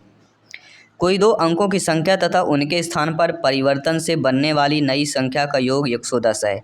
यदि उन अंकों का अंतर 4 हो तो संख्या बताइए। ध्यानपूर्वक समझिए। यदि कोई दो अंकों की संख्या उनके स्थान परिवर्तन से बनने वाली संख्या का योग 110 है, मतलब सभी लोग समझ गए होंगे कि माना दो अंकों वाली संख्या हमारा क्या है 10x + y। प्रश्न अनुसार 10x + y संख्या को बदलना है तो 10y धन x बराबर कितना दिया गया है 110। बस क्रम को बदल देना है वही प्रश्न हो जाएगा। यहाँ से हमारा कितना निकलेगा 10 10 कॉमन है दोनों तो x धन y बराबर 10 आ गया। ये पहला समीकरण आ गया। x धन y बराबर क्या आ जाएगा 10 और दूसरा आएगा x ऋण y बराबर 4। इसी में से निकल के आ जाए तो दो हमारे समीकरण इससे निकल के आ गए। अब दोनों समीकरण से आपको निकाल लेना है जिसमें x धन y बराबर 10 और x ऋण y बराबर 4 जो दिया गया जोड़ दीजिए तो y से y कट जाता है। 2x बराबर कितना होगा 2x बराबर हमारा निकल जाएगा 14 तो x बराबर कितना आ जाएगा 7। x बराबर 7 आएगा तो y बराबर आएगा 3। यदि अंकों का अंतर 4, अब बोलेंगे कि अंकों का अंतर दिया गया है तो अंक हमने x और y माना तो x - y बराबर 4 लिखा था ना, वही है आपका प्रश्न पर ही दिया गया था तो कन्फ्यूज नहीं होना। ठीक है, तो x बराबर 7 y बराबर 3 आ गया तो x हमारा क्या है इकाई अंक 7 y बराबर 3 तो 73 संख्या होनी चाहिए 7 और 3। आइए बात करेंगे अगले प्रश्न की। अगला प्रश्न है यदि किसी भिन्न के अंश में 4 की वृद्धि की जाए तो भिन्न 2/3 की वृद्धि हो जाती है, भिन्न का हर क्या होगा। अब भिन्न का हर बताना सभी लोग। आप सभी लोग जानते हैं, सभी लोग ज्ञानी सर्वैता भिन्न मतलब होता है x/y, होता है कि नहीं होता। तब प्रश्नानुसार यदि किसी भिन्न के अंश में 4 की वृद्धि की जाए तो अंश मतलब ऊपर होता है तो x धन 4/y बराबर भिन्न में 2/3 की वृद्धि की जाए तो x/y धन 2/3। बस ये आपका प्रश्न है, इसको सॉल्व कर लीजिए। तिर्यक गुणा कीजिए y का पहले आप इसको कर लीजिए 3y आएगा ना और ऊपर कितना आ जाएगा 3x धन 2y 3x धन 2y अपान 3y आ जाएगा। तो y का गुणा यहाँ कीजिए 3y का गुणा यहाँ कर लीजिए। मतलब सभी लोग समझ गए कि नहीं समझ गए। चलिए एक बार और लिख देते हैं x धन 4/y बराबर हमारी वैल्यू आ गई 3x + 2y अपान 3y। मुझे नहीं लगता इतना तो आप लोग समझते होंगे। अब A to Z एक एक चीज़ें तो नहीं बताना होगा, इतना तो आप लोग समझ जाते हैं, ठीक है। कैसे LCM लेना है, कैसे चीज़ें करना है, गुणनखंड करना है, ये सारी चीज़ें आपको पॉसिबल है, बनती है आप लोगों से, ठीक है। अब आपको तिर्यक गुणा कैसे, 3y का गुणा इसमें करना है, y का गुणा इसमें करना है, बराबर जो घटा देना है बस। यानी आपकी वैल्यू कितनी आ जाएगी जब आप गुणा करेंगे तो 3, ठीक है। तो आप सभी लोगों को समझ लेना अच्छे तरीके से। तो यहाँ पे हमारा जो संख्या आएगी, पक्षांतर चीज़ें आपसे बननी चाहिए। हमारी संख्या गुणा करने पर, तिर्यक गुणा करने पर आ जाएगी आपकी 3xy धन 12y बराबर 3xy धन 2y स्क्वायर। इसको जब हम सॉल्व करेंगे 2y स्क्वायर बराबर 12y आ जाएगा, क्योंकि 3xy से कट जाएगा। तो हमारी वैल्यू कितनी निकल के आ जाएगी, 2y स्क्वायर बराबर 12y, यानी कि y बराबर 6। तो 6 जो दिया गया है हम यहाँ पे सॉल्व कर लेंगे, ठीक है।